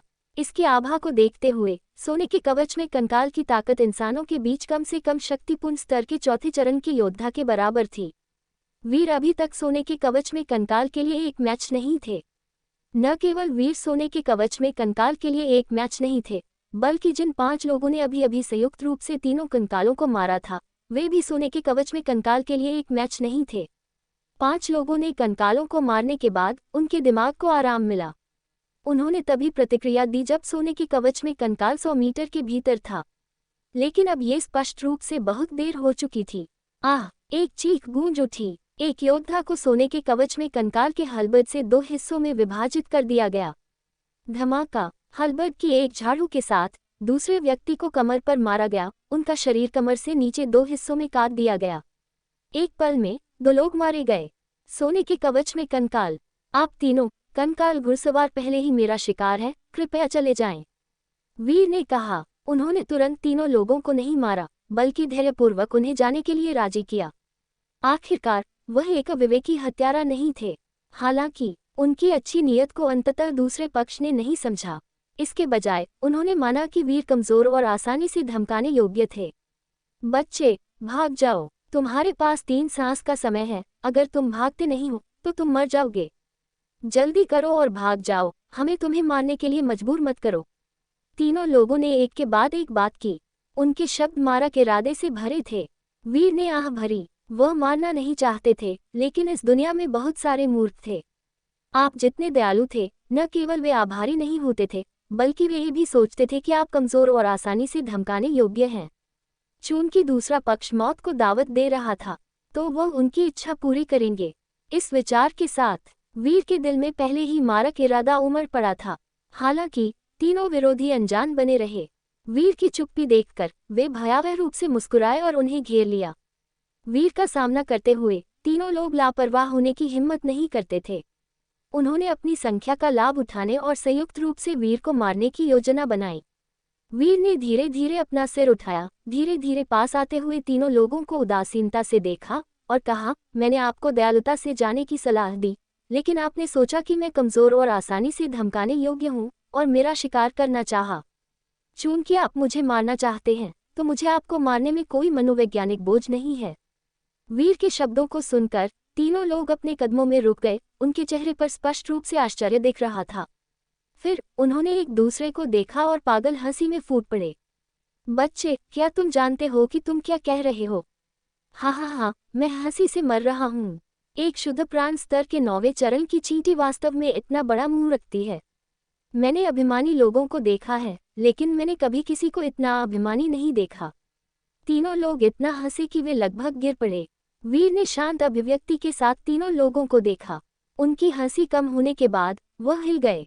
उन्होंने एक कदम आगे बढ़ाया। एक कदम के साथ उन्होंने सीधे सैकड़ों मीटर की दूरी तय की उस युवक। और जैसे ही सब लोग अराजकता में थे, ज़ुचेन का आंकड़ा धीरे धीरे भीड़ के बाहर दिखाई दिया। उसने जाने के अवसर का फायदा नहीं उठाया, क्योंकि उसके शब्द अभी तक पूरे नहीं हुए थे। वह हर उस व्यक्ति को मारना चाहता था जिसने उस पर हमला किया था। भले ही वह उन सबको न मार पाए, वह उन्हें डर से कांपने के लिए मजबूर कर देगा और उन्हें उचित कीमत चुकानी पड़ेगी। मारो! एक धीमी आवाज धीरे धीरे उसके मुंह से निकली। उसने शून्य क्षेत्र वॉइड रेल्म में पकड़ने की गति बनाई। किंची तलवार किंची स्वॉर्ड उसके हाथ में दिखाई दी। खजानों पर लड़ती अव्यवस्थित भीड़ को देखकर ज़ुचेन ने एक गहरी सांस ली और उसके भीतर उमड़ती आध्यात्मिक शक्ति एक बांध को तोड़ने वाली बाढ़ की तरह पागलों की तरह किंची तलवार में बहने लगी। काटो! एक तलवार ने क्षैतिज रूप से काटा। किंची तलवार ने हवा को काटा। तलवार शक्ति आपस में गुंथी। एक विशाल तलवार शक्ति सैकड़ों मीटर लंबी एक अदम्य गति के साथ भीड़ में जोर से कट गई। जहां भी तलवार शक्ति गुजरी, अनगुढ़े और मांस बिखरा। कई लोगों को ये भी नहीं पता चला कि क्या हुआ इससे पहले कि वे तलवार शक्ति से घिर गए और दुखद रूप से मर गए। अधिक लोगों ने मरने से पहले प्रतिक्रिया की, लेकिन तलवार शक्ति बहुत तेज थी, इतनी तेज कि कोई भी चकमा नहीं दे सका।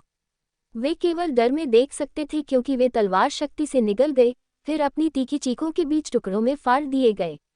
धमाका! एक ही तलवार के वार से भीड़ में खून के कोहरे का एक बादल फट गया। जमीन पर भी एक भयानक 1000 मीटर लंबी दरार जबरदस्ती कट गई थी।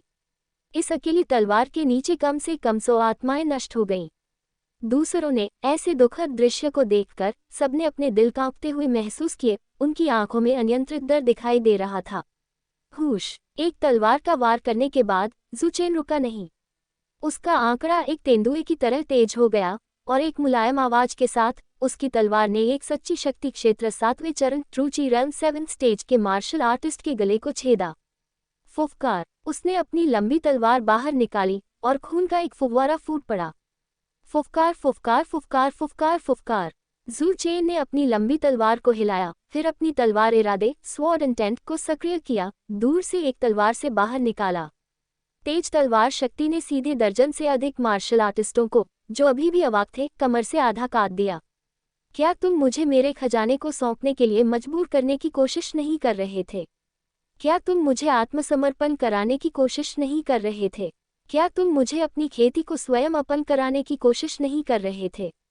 हाँ, आओ फिर, आज मैं देखना चाहता हूँ कि तुम मुझे आत्मसमर्पण कराने के लिए क्या उपयोग करोगे, मेरी जान लेने के लिए क्या उपयोग करोगे। ज़ू चेन लाशों के पहाड़ और खून के सागर से गुजरे, जंगली तरह से हंसते हुए। वह हंसा और अपनी तलवार चलाई। फुफकार फुफकार फुफकार फुफकार! लघु उपलब्धि तलवार इरादे माइनर अचीवमेंट स्वॉर्ड इंटेंट के संवर्धन के तहत उसकी तलवार असाधारण रूप से तेज थी। युगी क्षेत्र दूसरे चरण युगी रेल्म 2nd स्टेज के नीचे कोई भी उसके एक वार को सह नहीं सका। यहाँ तक कि युगी क्षेत्र दूसरे चरण के मार्शल आर्टिस्ट भी 3 चालों के भीतर हार जाएंगे जब वह अपनी पूरी लड़ने की शक्ति को प्रकट करता था। और उनका सबसे बड़ा ट्रम्प कार्ड, मानव लहर रणनीति human wave tactic, zoo chain के सामने इसका भी कम प्रभाव पड़ा, क्योंकि ज़ू चेन, जिसने पवन के गहन सत्य विंड्स प्रोफाउंड ट्रूथ में महारत हासिल कर ली थी, बहुत तेज था, इतना तेज कि भीड़ घेराबंदी नहीं बना सकी। यहाँ तक कि अगर उन्होंने एक संयुक्त हमला भी शुरू किया तो ज़ू चेन आसानी से उससे बच जाएगा। ज़ू चेन अकेले अपनी तलवार के साथ भीड़ के बीच बुनाई कर रहा था। जहाँ भी वह गया, लोग गिरे, अनमुड़े और खून एक झरने की तरह फूट पड़ा।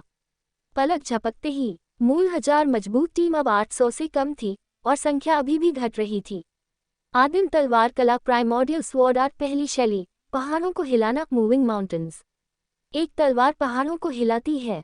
तलवार शक्ति एक पहाड़ की तरह विशाल, सीधे हमलावर भीड़ को धूल में बहा दिया। आदिम तलवार कला दूसरी शैली, नदी काटना सेवरिंग रिवर। एक तलवार नदी काटती है। ये तलवार निरंतर और अखंड थी। इसकी शक्ति पहली तलवार से 3 बिंदु अधिक मजबूत थी। एक युगी क्षेत्र दूसरे चरण का मार्शल आर्टिस्ट जो आरोप का नेतृत्व कर रहा था, वह सीधे इस तलवार का सामना करने वाला पहला व्यक्ति था। फुफकार! आरोप का नेतृत्व करने वाले युगी क्षेत्र दूसरे चरण के मार्शल आर्टिस्ट को सीधे तलवार शक्ति से छाती से आधा काट दिया गया, उसका शव जमीन पर गिर गया। फुफकार फुफकार फुफकार फुफकार फुफकार! उस युगी क्षेत्र दूसरे चरण के मार्शल आर्टिस्ट को मारने के बाद तलवार शक्ति की शक्ति में कमजोरी के कोई संकेत नहीं दिखाई दिए। युगी क्षेत्र दूसरे चरण के मार्शल आर्टिस्ट का करीबी अनुसरण करने वाले मार्शल आर्टिस्टों का समूह तुरंत तलवार शक्ति से घिर गया। खून के कोहरे के बादलों में विस्फोट हुआ और हवा खून की एक मोटी गंध से भर गई। चाय के आधे कप से कम समय में 1000 लोगों में से लगभग 1/3 पहले ही नष्ट हो चुके थे। बचे हुए लोग ज़ू चेन की क्रूरता को देखकर भी डर गए थे और उनके चेहरों पर डर एक बार फिर दिखाई दिया। भागो भागो! कुछ मौत के डर से भागने लगे। यह उड़ान एक फ्यूज की तरह थी, दूसरों की लड़ने की भावना तुरंत रह गई और वे भागने लगे। मत भागो! सब लोग मेरी बात सुनो, मत भागो। वह ज्यादा देर तक नहीं टिक सकता। बस थोड़ा और रुको और उसकी आध्यात्मिक शक्ति समाप्त हो जाएगी। आध्यात्मिक शक्ति के बिना, चाहे वह कितना भी मजबूत क्यों न हो, वह एक कटाई बोर्ड पर मछली की तरह होगा, हमारे रहमो करम पर होगा। एक की गई केंगी ने सबको भागते हुए देखकर तुरंत जोर से चिल्लाया। किंगई के शब्दों ने भागने वाले कुछ लोगों को रुकने का विकल्प चुनने के लिए मजबूर किया, लेकिन अन्य बिना पीछे देखे भाग गए। आखिरकार केवल लगभग 300 लोग बचे थे। एक तिहाई भाग गए, एक तिहाई मर गए और एक तिहाई रुकने और लड़ना जारी रखने का विकल्प चुना। जो लोग रुकने का विकल्प चुने, उन्होंने अपने हथियार पकड़े, जू चेन को केंद्र में घेर लिया और उनमें से हर एक के चेहरे पर अभी भी घबराहट के निशान देखे जा सकते थे। जू चेन ने उस किंगई को देखा जो एक ही वाक्य के साथ 300 से अधिक लोगों को रोकने में कामयाब रहा था, और कहा, तुम बहुत चतुर हो, और ठीक जैसा तुमने कहा, मेरी आध्यात्मिक शक्ति वास्तव में बहुत कम बची है। जू चेन को यह स्वीकार करते हुए सुनकर कि उसकी आध्यात्मिक शक्ति कम थी, किंगई के चेहरे पर खुशी चमक उठी और दूसरों के तनावग्रस्त चेहरे भी शांत हो गए, मुस्कानें प्रकट हुईं। इतनी जल्दी खुश मत होना, मेरे तरीके सिर्फ यह नहीं है। हर किसी के चेहरों पर मुस्कानें देखकर जू चेन के होंठ एक ठंडे कटाक्ष में घुमावदार हो गए, जैसा कि उसने बोला। ये कहते हुए उसने एक गहरी सांस ली और कहा, निराशा महसूस करो, यूकी क्षेत्र, यूची रेल्म। गूंज। उसके शरीर के भीतर से अचानक एक शक्तिशाली निगलने दबाव रंग वाली शक्ति फूट पड़ी। इस क्षण उसका शरीर एक ब्लैक होल की तरह था, जो उस क्षेत्र की ऊर्जा को निर्दयता से निगल रहा था। स्वर्ग और पृथ्वी की आध्यात्मिक शक्ति, हेवन एंड अर्थ स्पिरिचुअल ची, अपने घोंसले में लौटने वाले अबाबिलों स्वॉलोज की तरह उसकी ओर उमड़ पड़ी। शुद्ध स्वर्ग और पृथ्वी की आध्यात्मिक शक्ति सफेद वायु धाराओं में बदल गई, उसके शरीर में प्रवेश करते हुए उसके चारों ओर एक आध्यात्मिक शक्ति का भावर बना दिया। किंगी के नेतृत्व में भीड़ इस दृश्य को देखकर पूरी तरह से हैरान रह गई। यह एक ऐसा दृश्य था जिसके बारे में उन्होंने न तो कभी सुना था और न देखा था। न केवल स्वर्ग और पृथ्वी की आध्यात्मिक शक्ति, बल्कि मृत शवों का शेष जीवनसार, लाइफ एसेंस भी तेजी से निकल रहा था, जिसके कारण शव सूखकर सिकुड़ने लगे थे। जल्दी देखो, शव तेजी से सिकुड़ रहे हैं। किसी ने ये देखा और सदमे में चिल्लाया। बाकी लोग एक एक करके उधर देखा। इसके बाद उनकी अभिव्यक्तियां पूरी तरह से बदल गईं। शैतानी रास्ता, डेमोनिक पाथ। ये व्यक्ति निश्चित रूप से रक्तदेव संप्रदाय, ब्लड गॉड सेक्ट का अवशेष होना चाहिए। रक्तदेव संप्रदाय के अवशेषों को हर किसी को मार डालना चाहिए। हम उसे अपनी आध्यात्मिक शक्ति ठीक नहीं होने दे सकते। सब लोग एक साथ हमला करो और उसे मारो, मारो। हर किसी ने कार्यवाही की। एक समय के लिए अनगिनत हमले एक ज्वार की लहर की तरह उनके ऊपर से गुजर गए। जू चेन ने तिरस्कारपूर्वक कटाक्ष किया, उसका शरीर अचानक डगमगाया, एक आफ्टर इमेज में बदल गया, और इससे पहले कि हमले जमीन पर गिर पाते, वह सीधे भीड़ में चला गया। धमाका, धमाका, धमाका। उसने अपने शारीरिक शरीर, फिजिकल बॉडी को एक हथियार के रूप में इस्तेमाल किया, क्रूरतापूर्वक आगे बढ़ते हुए। जहां भी वह गुजरा, लोग अराजकता में फेंक दिए गए। कोई भी जिससे वह टकराया, या तो टूटी हुई हड्डियों और कटे हुए किनारों के साथ ताज़ा खून की उल्टी करते हुए छोड़ दिया गया, या 100 मीटर दूर फेंक दिया गया। काटो। उसकी गति थोड़ी धीमी हो गई। जू चेन ने अपना दायां हाथ ऊंचा किया और शक्तिशाली ढंग से नीचे काटा। 100 शैंक लंबी तलवार शक्ति सीधे भीड़ में कट गई, जिसके बाद लगातार फुफकार की आवाजें आईं। भीड़ को इस तलवार के वार से तुरंत विभाजित कर दिया गया। तलवार शक्ति के कवर किए गए क्षेत्र के भीतर कोई भी बख्शा नहीं गया। रक्तदेव संप्रदाय का अवशेष, मर जाओ।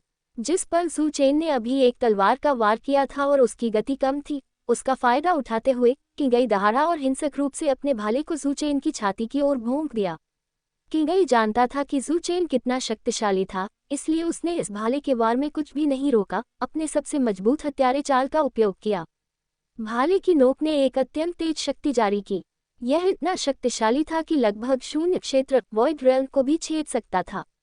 किंगई की सबसे मजबूत हत्यारे चाल का सामना करते हुए जू चेन की अभिव्यक्ति भयानक रूप से शांत थी। उसने तेजी से आते हुए लंबे भाले को देखा और बस अपने हाथ में तलवार से एक हल्का सा काट दिया। एक खड़खड़ाहट के साथ किंची तलवार और लंबे भाले की टक्कर हुई, चिंगारियों की एक बौछार फूट पड़ी। लंबा भाला हिंसक रूप से कांप उठा और भाले को पकड़ने वाला किंगई का हाथ भी तेजी से कांप उठा। शक्तिशाली झटके ने लगभग उसे भाले पर अपनी पकड़ खो दी, जिससे वह उसके हाथ से उड़ गया। किंगई की अभिव्यक्ति पूरी तरह से बदल गई। सिर्फ पहले विनिमय के बाद उसने खुद और जू चेन के बीच एक विशाल अंतर महसूस किया। उन दोनों के बीच का अंतर बहुत अधिक था। पीछे हटने के विचार उसके मन में उठे, और जैसे ही वह पीछे हटने वाला था, जू चेन ने अपना कदम उठाया। किंगई की अभिव्यक्ति एक बार फिर बदल गई। उसने जल्दबाजी में भाले को रोकने के लिए उठाया। खड़खड़ाहट, लंबी तलवार फिर से लंबे भाले पर कटी। किंगई ने भाले के डंडे से एक भयानक शक्ति उमड़ती हुई महसूस की, जिससे उसकी बांह तब तक कांप उठी जब तक कि वह सूज नहीं गई और उसका आधा शरीर सुन्न हो गया। उसके हाथ में भाला एक फुफकार के साथ उड़ गया। जिस पल भाला उड़ गया, जू चेन ने तीसरा तलवार वार किया, मृत्यु की तलवार, स्वॉर्ड ऑफ डेथ। फुफकार, किंगची तलवार ने आसानी से किंगई की सुरक्षात्मक आध्यात्मिक शक्ति, प्रोटेक्टिव स्पिरिचुअल ची को फाड़ दिया और बिना विरोध के उसके सिर में भोंक दी। निगलने दबाव रंग वाली शक्ति ने तुरंत किंगई को घेर लिया। किंगई के शरीर से अभी तक समाप्त नहीं हुई आध्यात्मिक शक्ति उसके शारीरिक शरीर के जीवन सार, लाइफ एसेंस के साथ शुद्ध आध्यात्मिक शक्ति की धाराओं में बदलना शुरू हो गई, जू चेन के शरीर में प्रवेश करते हुए और उसकी आभा को बढ़ाते हुए। मारो! किंगई को मारने के बाद जू चेन रुका नहीं। वह घबराए हुए भीड़ में घुस गया, भीड़ों के झुंड में प्रवेश करते हुए एक बाघ की तरह अजय, जिसे भी उसने देखा उसे मार डाला। कोई भी उसके एक तलवार के वार को सह नहीं सका। वह एक कटाई करने वाले रीपर की तरह था, जहां भी वह गुजरा भीड़ गेहूं की तरह झुंडों में गिर गई। जू चेन के निर्दयी वध के तहत क्षेत्र में बचे हुए 300 से अधिक मार्शल आर्टिस्टों की संख्या जल्दी से आधी हो गई। बचे हुए लोग भयभीत थे, जैसा कि उन्होंने अपने साथियों को गिरते देखा और वे सभी दिशाओं में भागने लगे। लेकिन जू चेन उन्हें सुरक्षित रूप से कैसे जाने दे सकता था। अपनी हत्यारी तलवार किलिंग स्वॉर्ड चलाते हुए उसने एक निर्दयी पीछा शुरू कर दिया। जो कोई भी उसके द्वारा लक्षित था, उसका केवल एक ही अंतिम भाग्य था, मृत्यु। हालांकि मानव शक्ति कभी कभी सीमित होती है। आखिरकार जू चेन केवल एक व्यक्ति था। 100 से अधिक लोग सभी दिशाओं में भाग रहे थे, यहाँ तक कि अपने निरंतर पीछा के साथ भी वह केवल 20 या 30 लोगों को मारने में कामयाब रहा, जिससे लगभग 100 अन्य भाग गए। जू चेन लंबी कदमों के साथ वापस लौटा, अपनी टपकती लंबी तलवार पकड़े हुए। युद्ध क्षेत्र पर शव हर जगह पड़े थे। इस लड़ाई में कम से कम 600 लोग जू चेन की तलवार से मारे गए। इस लड़ाई को मार्शल आर्ट्स की खेती शुरू करने के बाद जू चेन के सबसे पागलपन वाले वध में से एक कहा जा सकता था। अंतिम फसल स्वाभाविक रूप से आश्चर्यजनक थी। गेंगू गुप्त क्षेत्र, गेंगू सीक्रेट रेल्म में प्रवेश करने वाला हर मार्शल आर्टिस्ट विभिन्न प्रमुख शक्तियों से एक स्वर्ग का चुना हुआ हेवंस चोजन था, जिसके पास इमेंस धन और कई खजाने थे। 600 से अधिक लोगों की संचित संपत्ति निश्चित रूप से एक खगोलीय आंकड़ा, एस्ट्रोनॉमिकल फिगर थी। जहां वह खड़ा था, संक्षेप में आराम करने के बाद जू चेन ने युद्ध क्षेत्र की सफाई शुरू कर दी। बहुत सारी भंडारण अंगूठियां, स्टोरेज रिंग्स थीं। उसके पास उन्हें एक एक करके जांचने का समय नहीं था, इसलिए उसने बस और मोटे तौर पर सभी लूटी गई भंडारण अंगूठियों को एक ही बार में इकट्ठा कर लिया। युद्ध क्षेत्र को साफ करने के बाद जू चेन ने हर जगह बिखरे हुए शवों को देखा और देवता को निगलने वाली सम्राट कला, डिवाउरिंग हेवन एम्परर आर्ट को चलाना शुरू कर दिया। शरीरों के भीतर के खून, मांस और जीवनसार, लाइफ एसेंस को निगलते और परिष्कृत करते हुए एक के बाद एक शव सिकुड़ने लगे। ऊर्जा की धाराएं जू चेन के शरीर में उमड़ पड़ी। उसकी आभा तेजी से मजबूत हो गई। आखिरकार उसकी आभा अपने चरम पर चढ़ गई। ये और आगे नहीं चढ़ी, लेकिन निगलना जारी रहा। जैसे जैसे समय बीतता गया, क्षेत्र में बचे हुए सैकड़ों शवों को सभी को निगल लिया गया और परिष्कृत कर दिया गया। शायद इसलिए कि उसने बहुत अधिक ऊर्जा का उपभोग किया था, जू चेन क्रॉस लेग बैठ गया, अपनी आंखें बंद कर ली और खेती कल्टिवेटिंग शुरू कर दी। उसने नहीं जाना कि कितना समय बीत चुका था। रेगिस्तान में अचानक हवाएं उठी और बादल उमड़ पड़े। अनगिनत स्वर्ग और पृथ्वी की आध्यात्मिक शक्ति एक ही स्थान की ओर इकट्ठा हो गई। ये बदलाव ज्यादा देर तक नहीं रहा। जल्द ही शांति वापस आ गई। जू चेन ने धीरे से अपनी आंखें खोली। उसने अपने शरीर से रेत झाड़ी, खड़ा हुआ और खुद से बुदबुदाया, मैंने आखिरकार योगी क्षेत्र यूची रेल्म में सफलता ब्रेक थ्रू प्राप्त कर ली है। उसने अपने शरीर के भीतर की आध्यात्मिक शक्ति को महसूस किया। क्या शक्तिशाली, शुद्ध आध्यात्मिक शक्ति है। तो योगी क्षेत्र इतना जबरदस्त है। अगर मैं अब विशाल तलवार कंकाल, जायंट स्वॉर्ड स्केलेटन का सामना करता, तो मैं निश्चित रूप से उसे तब तक मारता जब तक कि वह अपनी महान तलवार गिरा नहीं देता। हालांकि मैंने योगी क्षेत्र में सफलता प्राप्त कर ली है, अब प्राचीन शहर में प्रवेश करने का समय नहीं है। श्वेत स्वर्ण बाघ, मगरमच्छ, व्हाइट गोल्ड टाइगर, क्रोकोडाइल। अभी प्राचीन शहर में प्रवेश करने का समय नहीं है, लेकिन जाने से पहले मैं सबसे पहले सीनियर ब्रदर मू और बाकी लोगों को प्राचीन शहर से बाहर निकालूंगा। प्राचीन शहर छोड़ने का फैसला करने के बाद जू चेन तुरंत रवाना नहीं हुआ। इसके बजाय उसने सबसे पहले मू ताई, म्यू ताई और शी को ढूंढा। वर्तमान में मू ताई और शी अभी भी प्राचीन शहर के प्रवेश द्वार पर इंतजार कर रहे थे। भ्रामक प्राचीन शहर को देखते हुए ज़ूचेन उसमें कदम रखा। आधे घंटे बाद प्राचीन शहर से 3 आकृतियां चमककर बाहर निकलीं। ये वे 3 लोग थे, ज़ूचेन, मू ताई और शी। हुश, मू ताई और शी ये देखकर कि वे वास्तव में प्राचीन शहर से बाहर निकल आए हैं, एक साथ राहत की सांस ली। जब से प्राचीन शहर के भीतर असंगति अनोमली हुई, जिससे उनकी दृष्टि और धारणा में भारी कमी आई, ये प्राचीन शहर उनके लिए बेहद खतरनाक हो गया था। जब ज़ूचेन ने उन्हें ढूंढा तो वे दोनों कई कंकालों द्वारा शिकार किए जा रहे थे। अगर ज़ूचेन ने समय पर हस्तक्षेप नहीं किया होता तो वे शायद उन कंकालों के हाथों दुखद रूप से मर गए होते। अब जब वे प्राचीन शहर से बाहर निकल गए थे तो उन दोनों को ऐसा महसूस हुआ जैसे उनका पुनर्जन्म हुआ हो। आखिरकार बाहर आ गए। सीनियर ब्रदर ज़ू, शब्द हमारी कृतज्ञता व्यक्त नहीं कर सकते। मू ताई और शी ने कृतज्ञता से ज़ूचेन की ओर देखा। ज़ूचेन मुस्कुराया और कहा, सीनियर ब्रदर मू, क्या तुम दोनों अगली बार मेरे साथ कार्य करने की योजना बना रहे हो? या मू ताई ने कहा, शी जूनियर ब्रदर और मैं एक साथ कार्य करेंगे। सीनियर ब्रदर ज़ू, तुम मजबूत हो और अगर हम तुम्हारे साथ कार्य करते हैं तो हम केवल तुम्हें नीचा दिखाएंगे। ये सुनकर ज़ूचेन ने सिर हिलाया। मू ताई सही था, उनकी ताकत में अंतर बहुत अधिक था। जिन जगहों पर वह जा सकता था वे मू ताई और शी के लिए खतरनाक थे और उन्हें साथ ले जाने से केवल वे खतरे में पड़ते। इसके अलावा गेंगू गुप्त क्षेत्र, गेंगू सीक्रेट रेल्म, एक बेहद दुर्लभ प्रशिक्षण स्थान था। उसके मौजूद रहने पर मू ताई और शी अपने प्रशिक्षण के मूल उद्देश्य को प्राप्त नहीं कर पाते। तुम दोनों सुनिश्चित करो कि अगर तुम किसी खतरे का सामना करते हो तो मुझे एक संदेश भेजो। ज़ूचेन ने मू ताई और शी से कहा, मैं आगे बढ़ूंगा। जमीन पर अपने पैर की उंगलियों से टक्कर देते हुए उसका शरीर सीधे हवा में उछला। हुश, अपनी आध्यात्मिक शक्ति के संचलन के साथ उसका शरीर एक आफ्टर इमेज में बदल गया, तेजी से दूर चला गया और जल्द ही क्षितिज पर गायब हो गया। हवा में उड़ना। आकृति को क्षितिज में गायब होते देखकर मू ताई और शी ने सदमे की अभिव्यक्तियां दिखाईं। यूकी क्षेत्र, यूची रेल्म। तो सीनियर ब्रदर ज़ू पहले ही इस चरण तक पहुंच चुका है। हमें भी और मेहनत करनी चाहिए। दोनों ने एक दिशा ढूंढी और उस जगह से भी चले गए। दोनों के जाने के ज्यादा देर बाद नहीं, उस भ्रामक प्राचीन शहर के भीतर एक आकृति धुंधली रूप से पहचानी जा सकती थी। आकृति ने कई बार प्राचीन शहर से बाहर निकलने की कोशिश की, लेकिन सभी विफल रहे। आकृति ने आखिरकार आह भरी और प्राचीन शहर की गहराइयों में लौट आई। हरे भरे जंगल में छाते की तरह ऊंचे पेड़ों ने आकाश को ढक लिया और सूरज को छिपा दिया। इस लहराते जंगल में, जिसकी सीमाएं एक नज़र में अदृश्य थीं, याओ पशुओं, याओ बीस्ट की गगनभेदी दहाड़ें कभी कभी गूंजती थीं और शक्तिशाली आध्यात्मिक ऊर्जा के उतार चढ़ाव के कारण दिल कांप उठते थे। दहाड़। जंगल में कहीं ज़ूचेन ने अपने रास्ते को रोकने वाले एक याओ पशु को देखा। उसके चेहरे पर आश्चर्य का एक संकेत था। यह आध्यात्मिक पशु, स्पिरिट बीस्ट, पूरी तरह से चांदी सफेद था, एक बाघ के आकार का, जिसके सिर पर एक विशाल चांदी का सींग था और एक मगरमच्छ जैसी पूंछ थी जो अत्यधिक नुकीले चांदी के दांतेदार किनारों सेरेशंस से ढकी थी।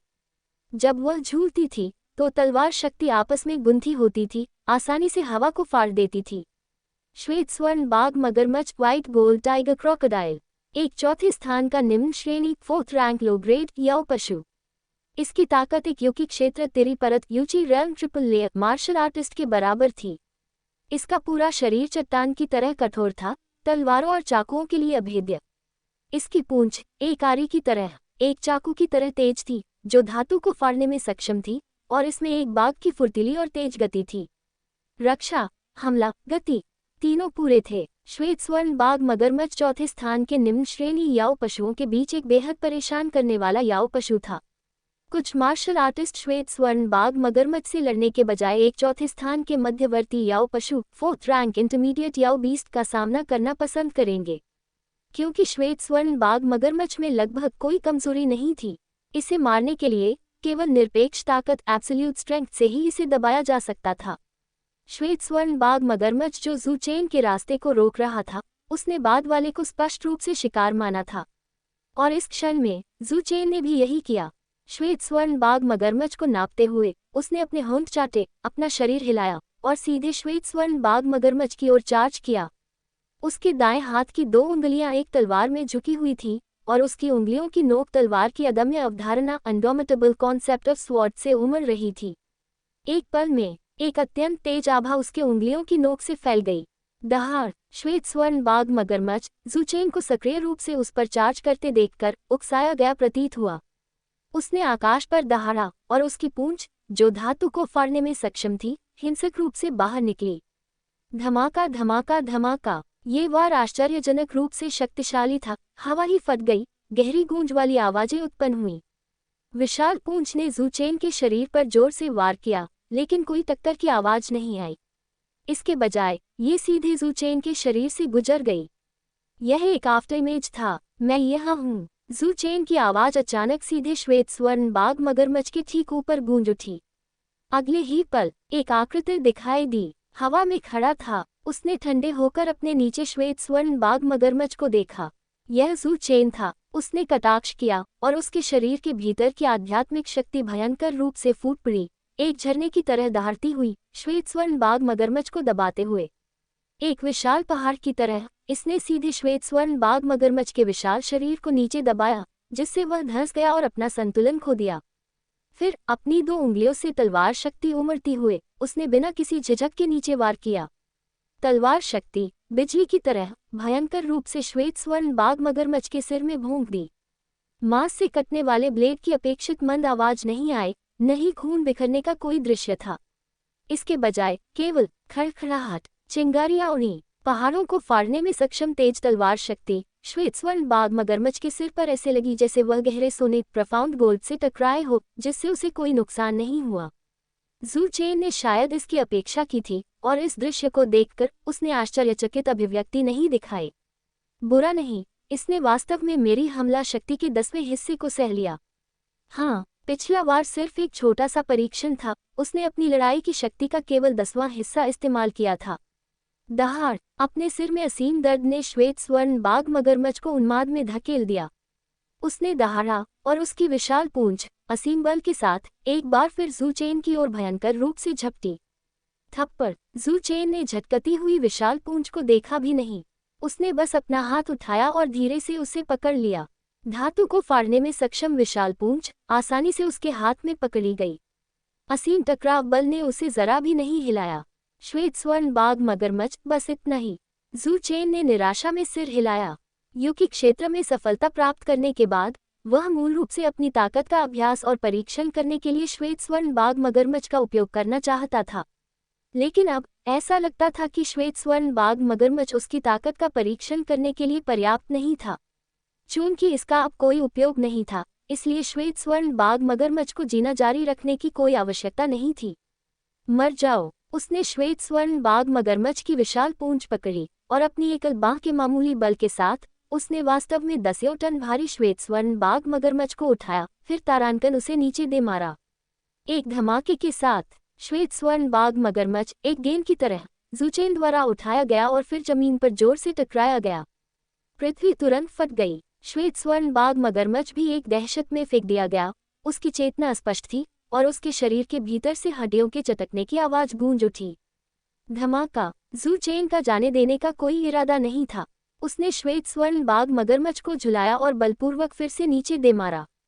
धमाका धमाका धमाका! पृथ्वी बार बार हिली। ज़ू चेन के 7 या 8 बार झुलाने और दे मारने के बाद पूरी जमीन 10 मीटर से अधिक धंस गई थी। एक विशाल गड्ढा बन गया था, इससे पहले कि उसने आखिरकार जाने दिया। और श्वेत स्वर्ण बाघ मगरमच्छ लगातार भारी वारों को सहने के बाद अब मुश्किल से सांस ले रहा था। भेड़ का शावक बाघ के मुंह में a lamb enters the tiger's mouth, उनमें वास्तव में जीने की एक कठोर इच्छा, टेनेशियस विल टू लिव है। मैं तुम्हारे साथ और नहीं खेल रहा हूँ। मैं तुम्हें एक तेज मौत दूंगा। प्लेटिनम बाघ मगरमच्छ प्लैटिनम टाइगर क्रोकोडाइल के विशाल सिर तक पहुंचकर ज़ू चेन ने अपना दायां हाथ आगे बढ़ाया, अपनी उंगली की तलवार से तलवार ऊर्जा स्वॉर्ड एनर्जी की एक लकीर जारी की।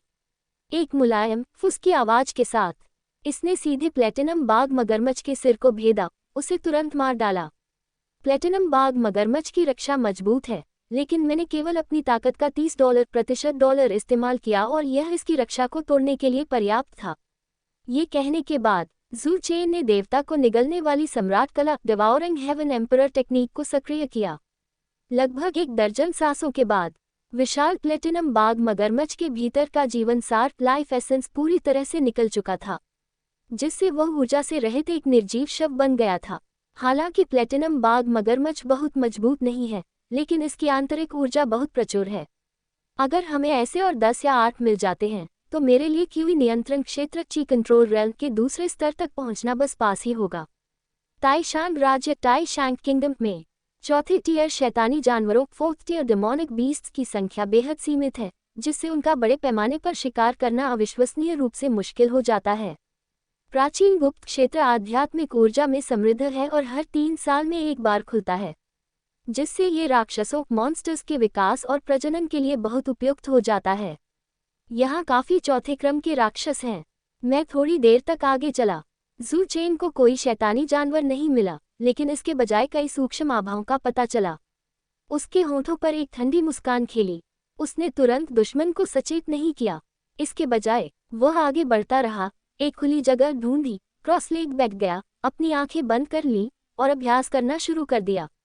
उस पल आध्यात्मिक ऊर्जा की कई लकीरें अचानक जंगल से बाहर निकली, सीधे जू चेन के महत्वपूर्ण बिंदुओं को निशाना बनाते हुए।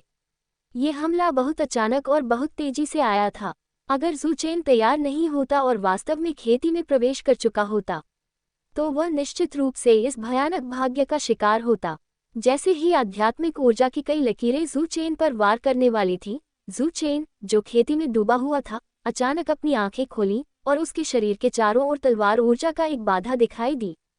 खड़खड़ाहट खड़खड़ाहट खड़खड़ाहट, विस्मयादिबोधक चिन्ह विस्मयादिबोधक चिन्ह उद्धरण चिन्ह। आध्यात्मिक ऊर्जा ने तलवार ऊर्जा बाधा पर वार किया, एक धातु की खड़खड़ाहट उत्पन्न की, इससे पहले कि बाधा द्वारा पूरी तरह से मोड़ दी जाए। जू चेन ठंडे चेहरे के साथ धीरे से खड़ा हुआ और उस दिशा में चिल्लाया जहां से आध्यात्मिक ऊर्जा की धारा फूटी थी, तुम इतनी देर से चोरी छिपे घूम रहे हो और तुम अभी भी बाहर नहीं आओगे।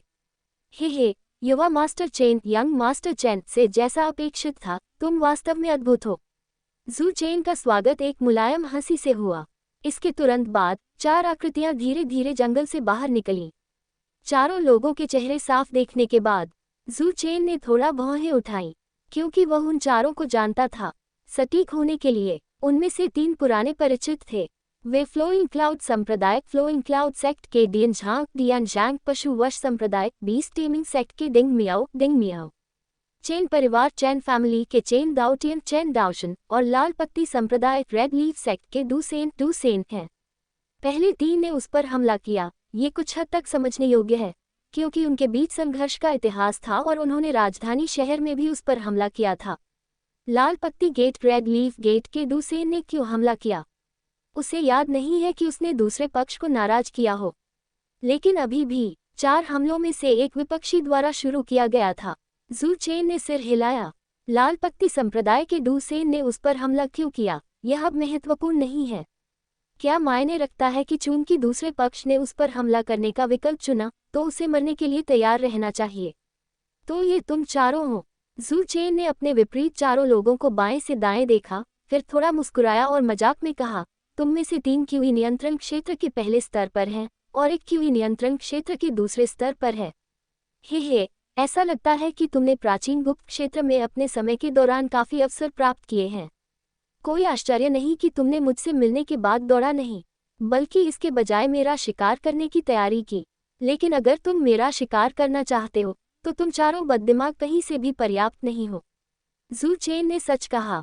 अब क्यूई नियंत्रण क्षेत्र के पहले या दूसरे स्तर पर मार्शल आर्टिस्टों को छोड़ो, यहाँ तक कि क्यूई नियंत्रण क्षेत्र के तीसरे स्तर पर भी अगर वे उसका सामना करते हैं, तो वे मर जाएंगे। वह सच कह रहा था और यह उसकी सच्ची भावना थी, लेकिन ये चारों लोगों को बेहद कठोर लगा। अहंकारी, कितना अहंकारी, एक कुएं के तल से आकाश को देखना। चारों ने एक ही समय पर चिल्लाया। यह मत कहना कि मैंने तुम्हें मौका नहीं दिया। अपना कदम बढ़ाओ, वरना जब मैं ऐसा करूंगा तो तुम्हारे पास कोई मौका नहीं होगा।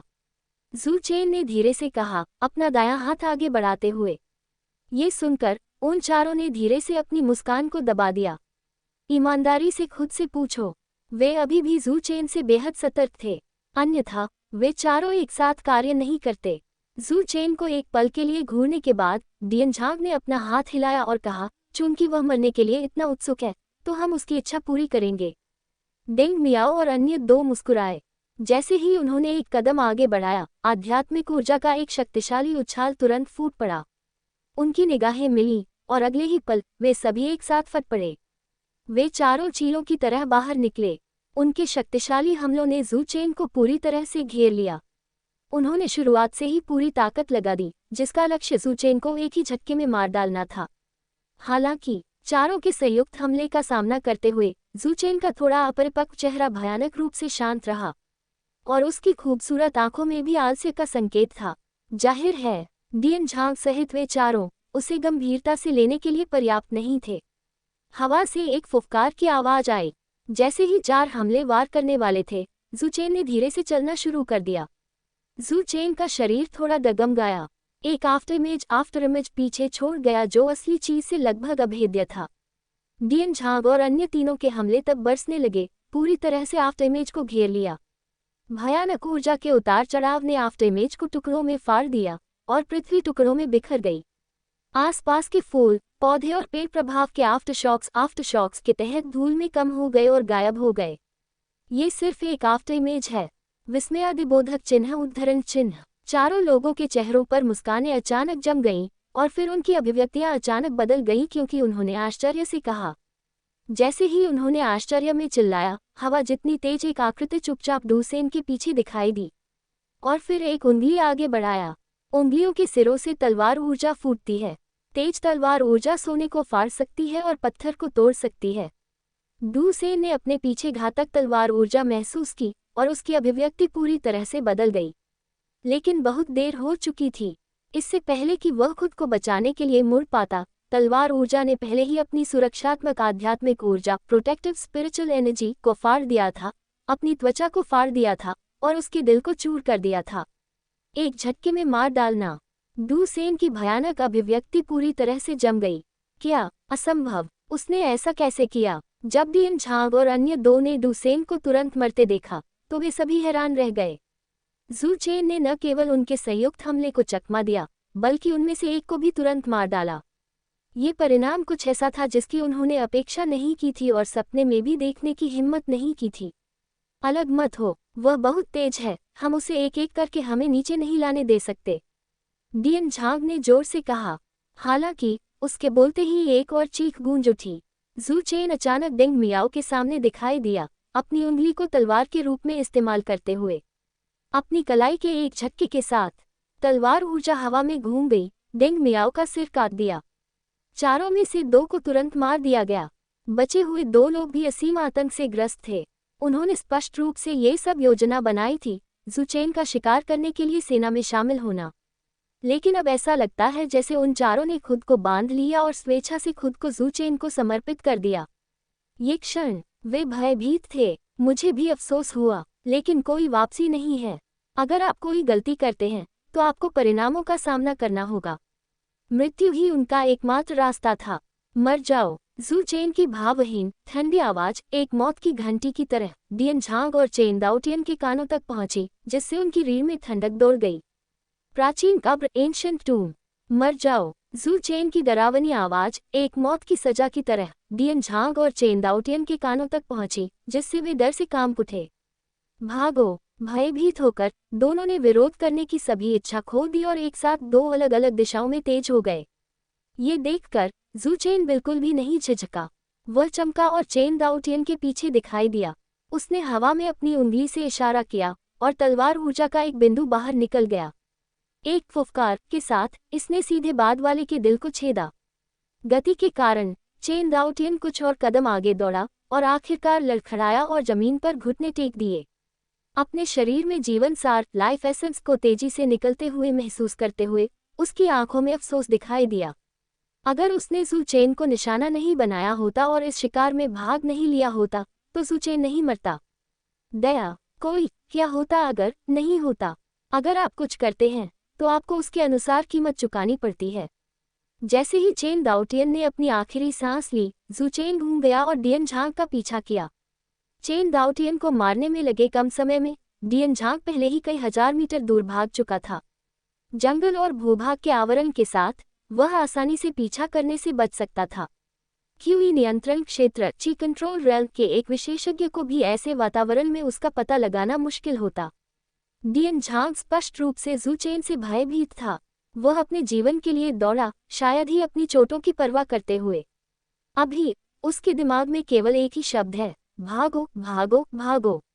एक बार जब जू चेन उसे पकड़ लेता है तो उसका एकमात्र भाग्य मृत्यु होगी। वे 15 मिनट तक पागलपन में भागते रहे। डियन झांग ने पीछे झलक देखी और कोई हलचल न देखकर राहत की सांस ली। उन्होंने उसे जरूर पीछे छोड़ दिया होगा। उसने दौड़ना बंद कर दिया, एक चट्टान पर बैठ गया और सांस लेने के लिए हाँफने लगा। वह जू चेन वास्तव में एक प्रतिभाशाली प्रोडिजी है।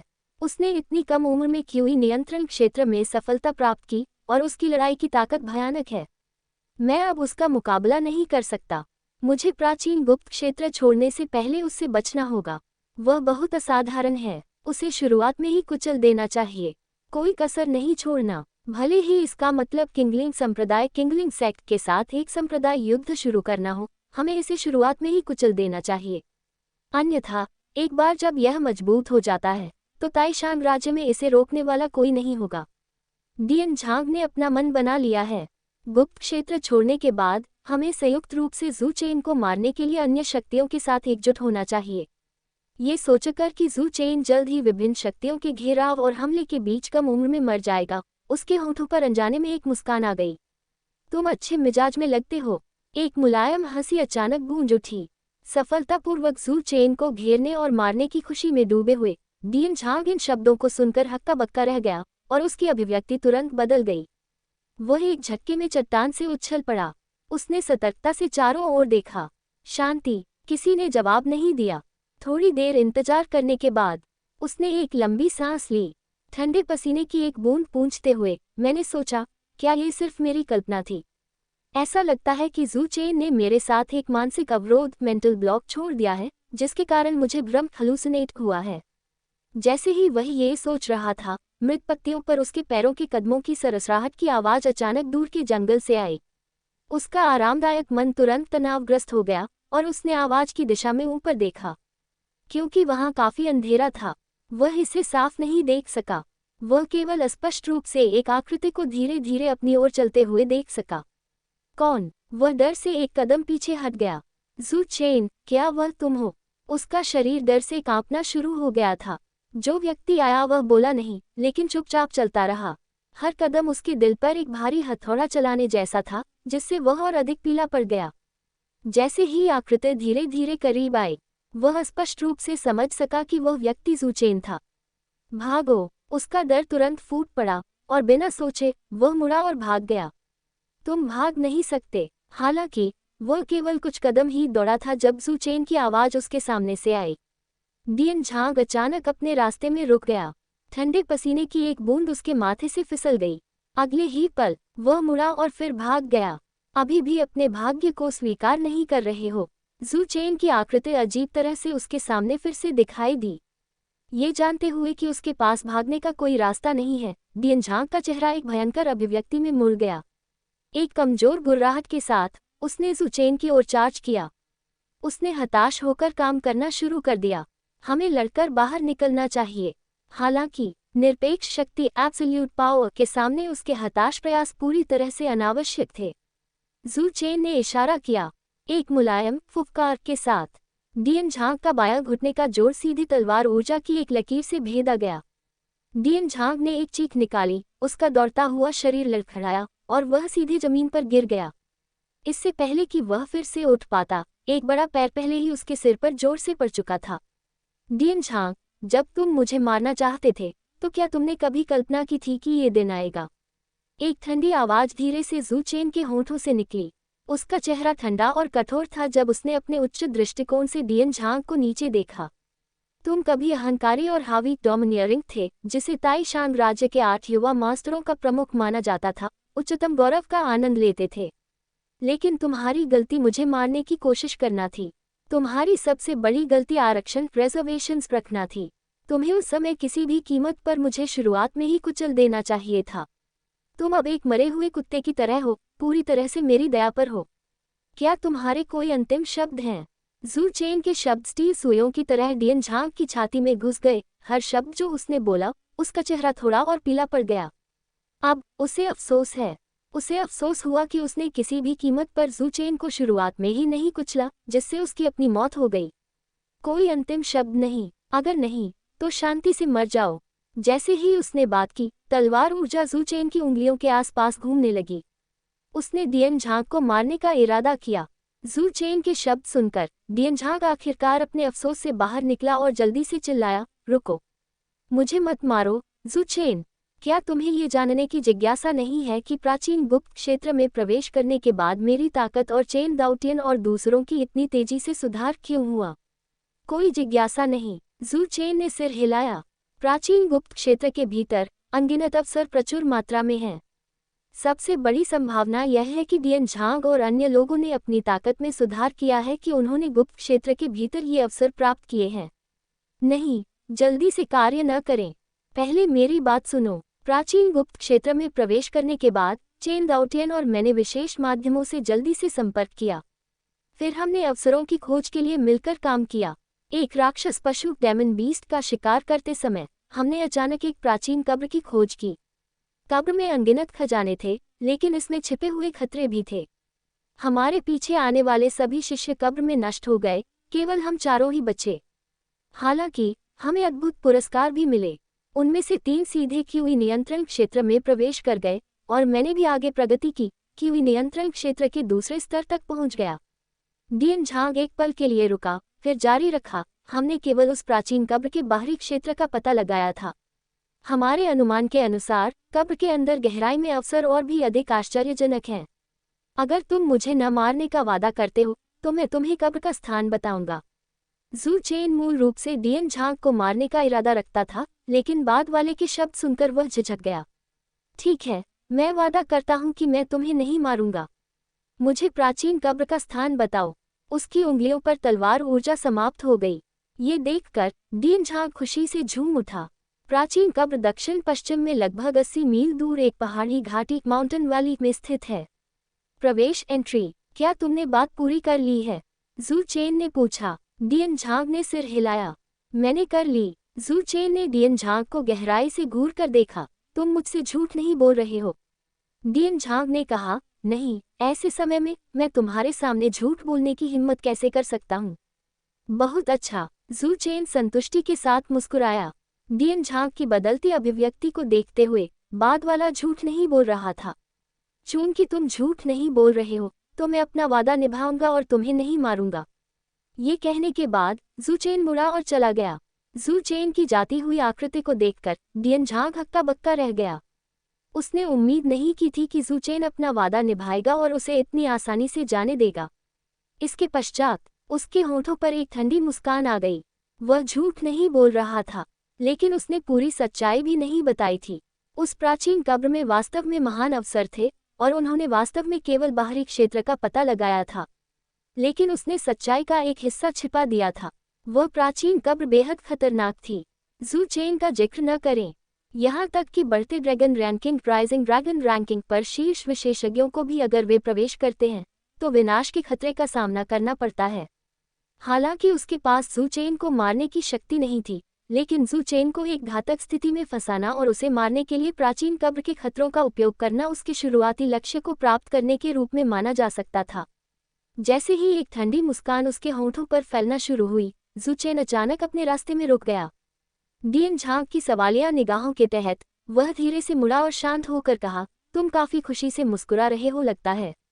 डियन झांग की अभिव्यक्ति पूरी तरह से बदल गई। फुस, तलवार ऊर्जा की एक लकीर बिजली की गति से चलती हुई डियन झांग की सुरक्षात्मक आध्यात्मिक ऊर्जा को फाड़ दिया और उसके क्यूई सागर भावर चीसी वॉटेक्स को चूर चूर कर दिया।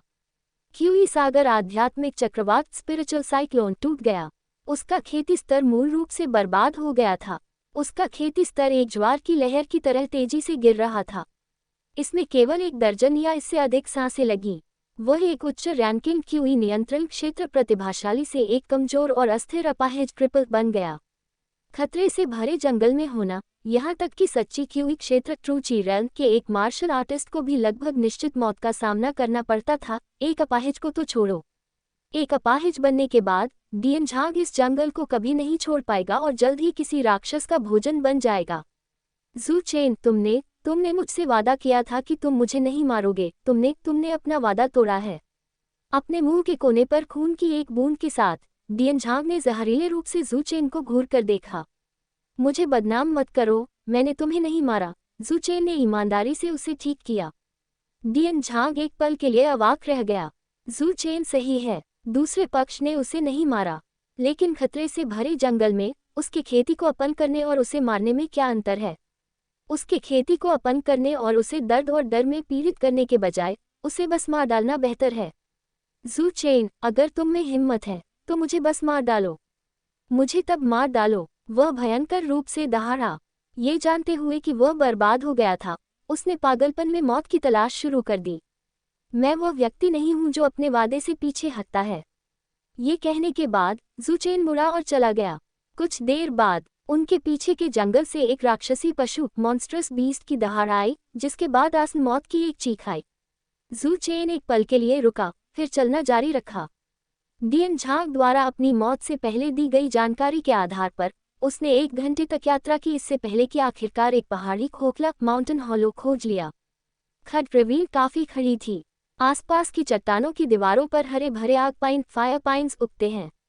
घाटी शांत थी। जू चेन ने कुछ देर के लिए खड के बाहर ठहरा, अपनी आध्यात्मिक शक्ति से खड को स्कैन किया। कोई शैतानी जानवर नहीं मिलने पर जो उसके जीवन को धमकी दे सके, वह खड में उछल पड़ा। जिस क्षण वे पहाड़ी घाटी में प्रवेश करते हैं, एक लाल जीभ अचानक एक चट्टान की दीवार के पीछे से फूटी और जू चेन को घेर लिया। जू चेन ने इसकी अपेक्षा की थी और बिना देखे ही उसने अनौपचारिक रूप से जीभ पर एक उंगली से इशारा किया। एक फुफकार के साथ जीभ तलवार ऊर्जा से फट गई। तुरंत बाद एक धमाके के साथ एक राक्षस जो टॉड की तरह दिखता था, चट्टान की दीवार के पीछे फट गया, खून की बारिश में बदल गया जो एक बूंदाबांदी धारा में गिर गया। टॉड जैसा राक्षस केवल एक उच्च स्तर का तीसरे टियर प्राणी था और उसने जू चेन के लिए कोई खतरा पैदा नहीं किया था। टॉड जैसे राक्षस को अनौपचारिक रूप से मारने के बाद जू चेन ने पहाड़ी घाटी में गहराई तक कदम बढ़ाया। रास्ते में कई और राक्षसों को मारा, जिनमें से एक निम्न स्तर का चौथे टियर राक्षस भी था। मैं एक पहाड़ी घाटी के अंत में था। जू चेन ने अपनी मानसिक ऊर्जा मेंटल एनर्जी जारी की। ध्यान से खोज करें, वहां है। वह चमका और एक कांटों के झुंड के सामने खड के पूर्वी किनारे पर दिखाई दिया, जिसमें परेशान किए जाने के स्पष्ट संकेत थे। तलवार ऊर्जा की एक लकीर उसकी उंगली की नोक से उड़कर निकली, कुछ फिसलने वाली आवाजों के साथ कांटों को काटते हुए एक विशाल चट्टान को प्रकट किया। चट्टान को एक तरफ धक्का देकर उसने एक पत्थर का दरवाजा खोजा। पत्थर का द्वार क्षतिग्रस्त हो गया है। जू चेन पत्थर के द्वार से गुजरा और प्राचीन कब्र में प्रवेश किया। थोड़ी दूर चलने के बाद जू चेन ने खुद को एक गलियारे कॉरिडोर में पाया, जहां प्रकाश इतना मंद था कि वह अपने चेहरे के सामने अपना हाथ भी नहीं देख सका। हालांकि जू चेन के वर्तमान स्तर पर वह अपनी नंगी आंख से अंधेरे में देख सकता है, इसलिए दिन और रात में कोई बड़ा अंतर नहीं है। जैसे ही जू चेन चला, उसने अपने आसपास देखा। वह बहुत सतर्क था। हालांकि वह डियन झांग के बारे में ज्यादा नहीं जानता था, लेकिन वह जानता था कि बाद वाला उसे प्राचीन कब्र के बारे में सिर्फ अपना जीवन बचाने के बारे में नहीं बता रहा था, बल्कि संभवतः उसे मारने के लिए कब्र में खतरे का उपयोग कर रहा था। दूसरे शब्दों में, डियन झांग के विचार में प्राचीन कब्र में एक खतरा था जो उसके जीवन को धमकी दे सकता था। इसलिए जिस क्षण उसने प्राचीन कब्र में कदम रखा, उसने अपनी आध्यात्मिक शक्ति जारी की, लगातार सतर्कता बनाए रखी। कई 100 मीटर चलने के बाद आगे का गलियारा शाखाओं में बंट गया और अंदर से लड़ाई और बातचीत की आवाजें सुनाई दे रही थी। ऐसा लगता है कि प्राचीन कब्र में 1 से अधिक प्रवेश द्वार हैं। जू चेन ने एक पल के लिए सोचा और उस गलियारे की ओर चला गया जहां से आवाज आ रही थी। जहां संघर्ष होता है, वहां खजाना होना तय है, अन्यथा कौन बिना किसी कारण के जीवन या मृत्यु के संघर्ष में शामिल होगा। गलियारा एक बड़े हॉल की ओर जाता है। हॉल में रोशनी थी। अंधेरे में रोशनी देखना सुरक्षा की एक अनैच्छिक भावना लाता है। वह कुछ ही कदमों में हॉल के प्रवेश द्वार पर पहुंच गया। हॉल में सब कुछ आखिरकार जू चेन के दृश्य में आ गया। हॉल में 6 दरवाजे थे। प्रत्येक दरवाजे के पीछे एक पत्थर का कक्ष स्टोन चेम्बर है। उस पल 6 दरवाजों में से एक को जबरन तोड़ा गया था। जू चेन खुले पत्थर के दरवाजे के माध्यम से पत्थर के कक्ष के अंदर सब कुछ देख सकता था। पत्थर का कक्ष छोटा था, केवल 20 या 30 वर्ग मीटर, लेकिन यह समान रूप से काटे गए आत्मा पत्थरों स्पिरिट स्टोन्स से भरा हुआ था। पहाड़ों की तरह ढेर थे। पत्थर के कक्ष से एक समृद्ध आध्यात्मिक ऊर्जा निकलती है। इस क्षण में हॉल के अंदर मार्शल आर्टिस्टों का एक समूह, उनकी आंखें खून से लाल, आत्मा पत्थरों को लेकर भयंकर रूप से लड़ रहे थे। मैं ताओ संप्रदाय टियो सेक्ट का शिष्य हूँ। मेरा सीनियर ब्रदर बाई शाओजू है, जो पिछले बढ़ते ड्रैगन सूची पर 83वें स्थान पर था। जो कोई भी ताओ संप्रदाय को नाराज करता है, वह मरने के लिए बर्बाद है। मैं तुम्हें जीने का एक मौका दे रहा हूँ। अभी यहाँ से निकल जाओ, वरना तुम में से कोई नहीं बचेगा। हम्फ, क्या ताओ संप्रदाय के शिष्य इतने महान हैं? मैं ब्लैक ड्रैगन किंगडम के शाही परिवार का सदस्य हूँ, और हम ब्लैक ड्रैगन किंगडम के शाही परिवार ताओ संप्रदाय से नहीं डरते हैं। खजाना उन्हें मिलेगा जो इसे रखने के लिए नियति में है। इसके अलावा बाई शाओजियो और शैंगफंग अभी यहाँ नहीं हैं। जब तक मैं तुम सभी को मार डालता हूँ, किसे पता चलेगा कि मैंने तुम्हें मारा। इसलिए अगर तुम मरना नहीं चाहते हो तो यहाँ से निकल जाओ। ये सही है, सब कुछ ताकत पर आधारित है। ऐसा लगता है कि बातचीत करने का कोई मतलब नहीं है। मेरी बात सुनो, मारो। हम्फ, मैं तुमसे नहीं डरता। चलो हाथ मिलाते हैं और उसे मार डालते हैं। पहाड़ पर बैठकर बाघों की लड़ाई देखना, sitting on the mountain and watching the tigers fight, आध्यात्मिक ऊर्जा स्पिरिचुअल एनर्जी के टकराव से विस्फोटों की आवाजें ऊपर उठी और गिर गईं। हॉल हिंसक रूप से हिल गया। प्राचीन कब्र को एक सरनी अरे द्वारा संरक्षित लगता है। अन्यथा इतनी भयंकर लड़ाई के साथ हॉल बहुत पहले ही ढह गया होता, सिर्फ हिलने से कहीं ज्यादा। जू चेन जल्दबाजी में अंदर नहीं गया। उसने पीछे बैठकर बाघों को लड़ते देखने की योजना बनाई। अंदर विजेता तय होने के बाद अंदर जाओ और विजेता को बाहर निकालो। उसके पास एक अच्छी योजना थी, लेकिन मनुष्य प्रस्तावित करता है, ईश्वर निपटान करता है, और महत्वपूर्ण क्षणों में हमेशा दुर्घटनाएं होती हैं। मेरे पीछे के गलियारे से जल्दी जल्दी पैरों की आवाजें आ रही थीं। जो लोग यहाँ दौड़ रहे हैं, वे शायद हॉल के अंदर लड़ाई की आवाज़ों से भी आकर्षित होते हैं। वह अपने पीछे आते हुए कदमों की आहट सुन सकते थे। वह व्यक्ति करीब और करीब आ रहा था। इसके अलावा पैरों की आहट से जूचेन ने तेजी से महसूस किया कि आने वाला व्यक्ति स्थिर था और उसकी आभा संयमित रिस्ट्रेन्ड औरत थी। ये दर्शाता है कि वे संभवतः एक मास्टर थे। क्यूई नियंत्रण क्षेत्र ची कंट्रोल रेल का एक मार्शल आर्टिस्ट। इसके अलावा उसने महसूस किया कि वह व्यक्ति डीएन झांग से ऊपर था और क्यूई नियंत्रण क्षेत्र स्तर $3 का मार्शल आर्टिस्ट या इससे भी मजबूत होना चाहिए। इस विचार को ध्यान में रखते हुए जूचेन ने छिपना बंद करने का फैसला किया, क्योंकि अगर वह उसी जगह पर रहना जारी रखता तो वह अनिवार्य रूप से आने वाले से मिलता और उनका पहला प्रतिद्वंद्वी बन जाता। वह हॉल में कदम रखा। उसके आने से हॉल में अराजक दृश्य थोड़ा रुक गया और हर कोई उसे देखने के लिए मुड़ गया। सभी की निगाहें जूचेन पर थीं। बच्चे, तुम किस गुट फैक्शन से हो? किसी ने जूचेन से पूछा। ताइशांग राज्य टाइशांग स्टेट का किंगलिंग संप्रदाय किंगलिंग सेक्ट। जूचेन ने अपना परिचय दिया। ताइशांग किंगडम, किंगलिंग संप्रदाय, कभी नहीं सुना। जिस व्यक्ति ने जूचेन से सवाल पूछा था वह व्यंग्य से मुस्कुराया और बिना किसी विनम्रता के कहा, ताइशांग किंगडम की समग्र राष्ट्रीय शक्ति 72 राज्यों के बीच केवल मध्य से निचले रेंज में है। मैंने कभी किंगलिंग संप्रदाय के बारे में भी नहीं सुना है। बच्चे, ये तुम्हारे लिए दखल देने की जगह नहीं है। दफा हो जाओ, वरना मुझे तुम्हें किनारे पर मारने में कोई एतराज नहीं होगा। यहाँ से निकल जाओ। 1 मिनट रुको। कुछ समय पहले मैं लॉन्ग जैंशन नामक ताइशांग किंगडम के एक बच्चे से मिला था। हालांकि उसकी ताकत ज्यादा नहीं थी, वह बच्चा बहुत चालाक था। उसने वास्तव में मुझ पर घात लगाकर हमला किया और मुझे घायल कर दिया। चूंकि तुम भी ताइशांग किंगडम से हो तो उसके बदले में मर जाओ। बाएं गाल पर निशान वाले एक युवक, जिसे लॉन्ग झांटियन के हाथों नुकसान उठाना पड़ा था, वह जूचेन पर बदला लेने की तैयारी कर रहा था, जो ताइशांग किंगडम से भी था। जूचेन ने अपनी नाक को छुआ। क्या मैं लॉन्ग झांटियन के लिए दोष ले रहा हूँ? उसने कहा। उस लॉन्ग झांटियन में कुछ ताकत लगती है। चूंकि दागदार युवक क्यूई नियंत्रण क्षेत्र के दूसरे स्तर पर था, इसलिए ये तथ्य कि लॉन्ग झांटियन उसे नुकसान पहुंचाने में सक्षम था, ये दर्शाता है कि उसकी खेती कम से कम क्यूई नियंत्रण क्षेत्र के दूसरे स्तर पर थी। अगर वह फिर से लॉन्ग झांटियन से मिलता है तो वह उसे आसानी से संभालने में कोई एतराज नहीं करेगा। बच्चे, मरने से पहले क्या तुम कुछ कहना चाहते हो? ये देखकर कि जू चेन चुप रहा, दागदार युवक ने भौहें चढ़ाए और ठंडी आवाज में कहा। जू चेन ने मन ही मन व्यंग्य किया। यह मूर्ख मूल रूप से बैठकर यूवेन की कार्रवाइयों का लाभ लेने की योजना बना रहा था और कार्य करने वाला नहीं था। लेकिन अब जब एक मूर्ख मौत की तलाश करने को तैयार था, तो वह उसे खत्म करने के लिए कार्रवाई करने में कोई एतराज नहीं करेगा। जैसे ही वह अपनी चाल चलाने वाला था, पैरों की आवाजें अचानक गलियारे में गूंज उठी। पैरों की आहट सुनकर हॉल में मौजूद हर कोई गलियारे की ओर देखने के लिए मुड़ गया। दागदार युवक ने अपने होंठ चाटे और कहा, हे, एक और मूर्ख हमारे दरवाजे पर दस्तक देने आया है। दागदार युवक ताओ संप्रदाय टीओ सेक्ट का एक शिष्य था।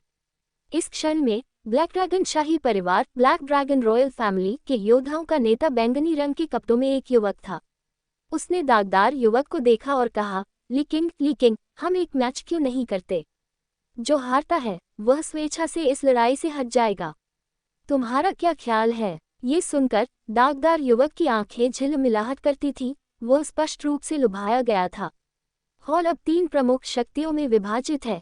एक ताओ संप्रदाय के शिष्य हैं, दूसरा ब्लैक ड्रैगन किंगडम का शाही परिवार है और शेष शक्ति अन्य शक्तियों के लोगों द्वारा अस्थायी रूप से गठित एक छोटा समूह है। एक समूह के बजाय ये लोगों के एक स्थायी बैंड की तरह था, मुख्य रूप से ताओ संप्रदाय और ब्लैक ड्रैगन किंगडम के शाही परिवार से निपटने के लिए।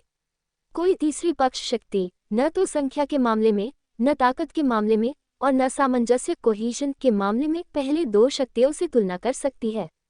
इसलिए एक बार जब ब्लैक ड्रैगन किंगडम के शाही परिवार के सदस्य स्वेच्छा से चले जाते हैं, तो हॉल में खजाने मूल रूप से अपने मालिकों को मिल जाएंगे। प्रतियोगिता कैसे आगे बढ़ेगी? दागदार युवक ने उत्सुकता से पूछा। बैंगनी पहने युवक ने कहा, प्रतियोगिता बहुत सरल है। उसने जू चेन पर इशारा किया और कहा, क्या तुमने नहीं कहा था कि तुम इस बच्चे को मारने जा रहे हो? ये बच्चा तुम्हारा है और गलियारे से नीचे चलने वाला व्यक्ति मेरा है। तुम और मैं एक प्रतियोगिता करेंगे। हम एक ही समय पर हमला करेंगे और जो कोई भी पहले अपने शिकार को मारता है वह विजेता होगा। विजेता रहता है, हारने वाला जाता है। जैसे ही बैंगनी पहने युवक ने बात पूरी की, जू चेन की भौं झुक गई। उसने बर्फ जैसी आंखों से बैंगनी पहने युवक को देखा। उसके चेहरे पर उन्होंने उसे एक प्रतियोगिता में शिकार के रूप में स्पष्ट रूप से माना। क्या इसका मतलब यह है कि वे उसे गंभीरता से नहीं लेते? या क्या उन्हें लगता था कि भले ही उन्होंने विरोध किया हो, ये व्यर्थ होगा? क्या इन परिवारों के शक्तिशाली वंशजों साइंस का व्यवहार इतना हावी और क्रूर है? बच्चे, क्या तुम्हें मेरे प्रस्ताव पर कोई आपत्ति है? जू चेन की अनावृत ठंडी टकटकी को महसूस करते हुए बैंगनी पहने युवक मुड़ा और उदासीनता से जू चेन को देखा। क्या तुम्हें एहसास है कि तुम मौत को आमंत्रित कर रहे हो? जू चेन ने शांत होकर एक सवाल के साथ जवाब दिया। जिस क्षण बैंगनी पहने युवक ने वह सुझाव दिया, जू चेन पहले ही उसकी जान लेने के लिए तैयार था। बैंगनी पहने युवक की आंखों में एक तेज रोशनी झिलमिलाहट करती थी। जू चेन को देखे बिना ही वह दागदार युवक की ओर मुड़ा और कहा, लेकिन मैं तुम्हारे साथ जगह बदल दूंगा। मैं इस बच्चे को मारूंगा, कैसा रहेगा?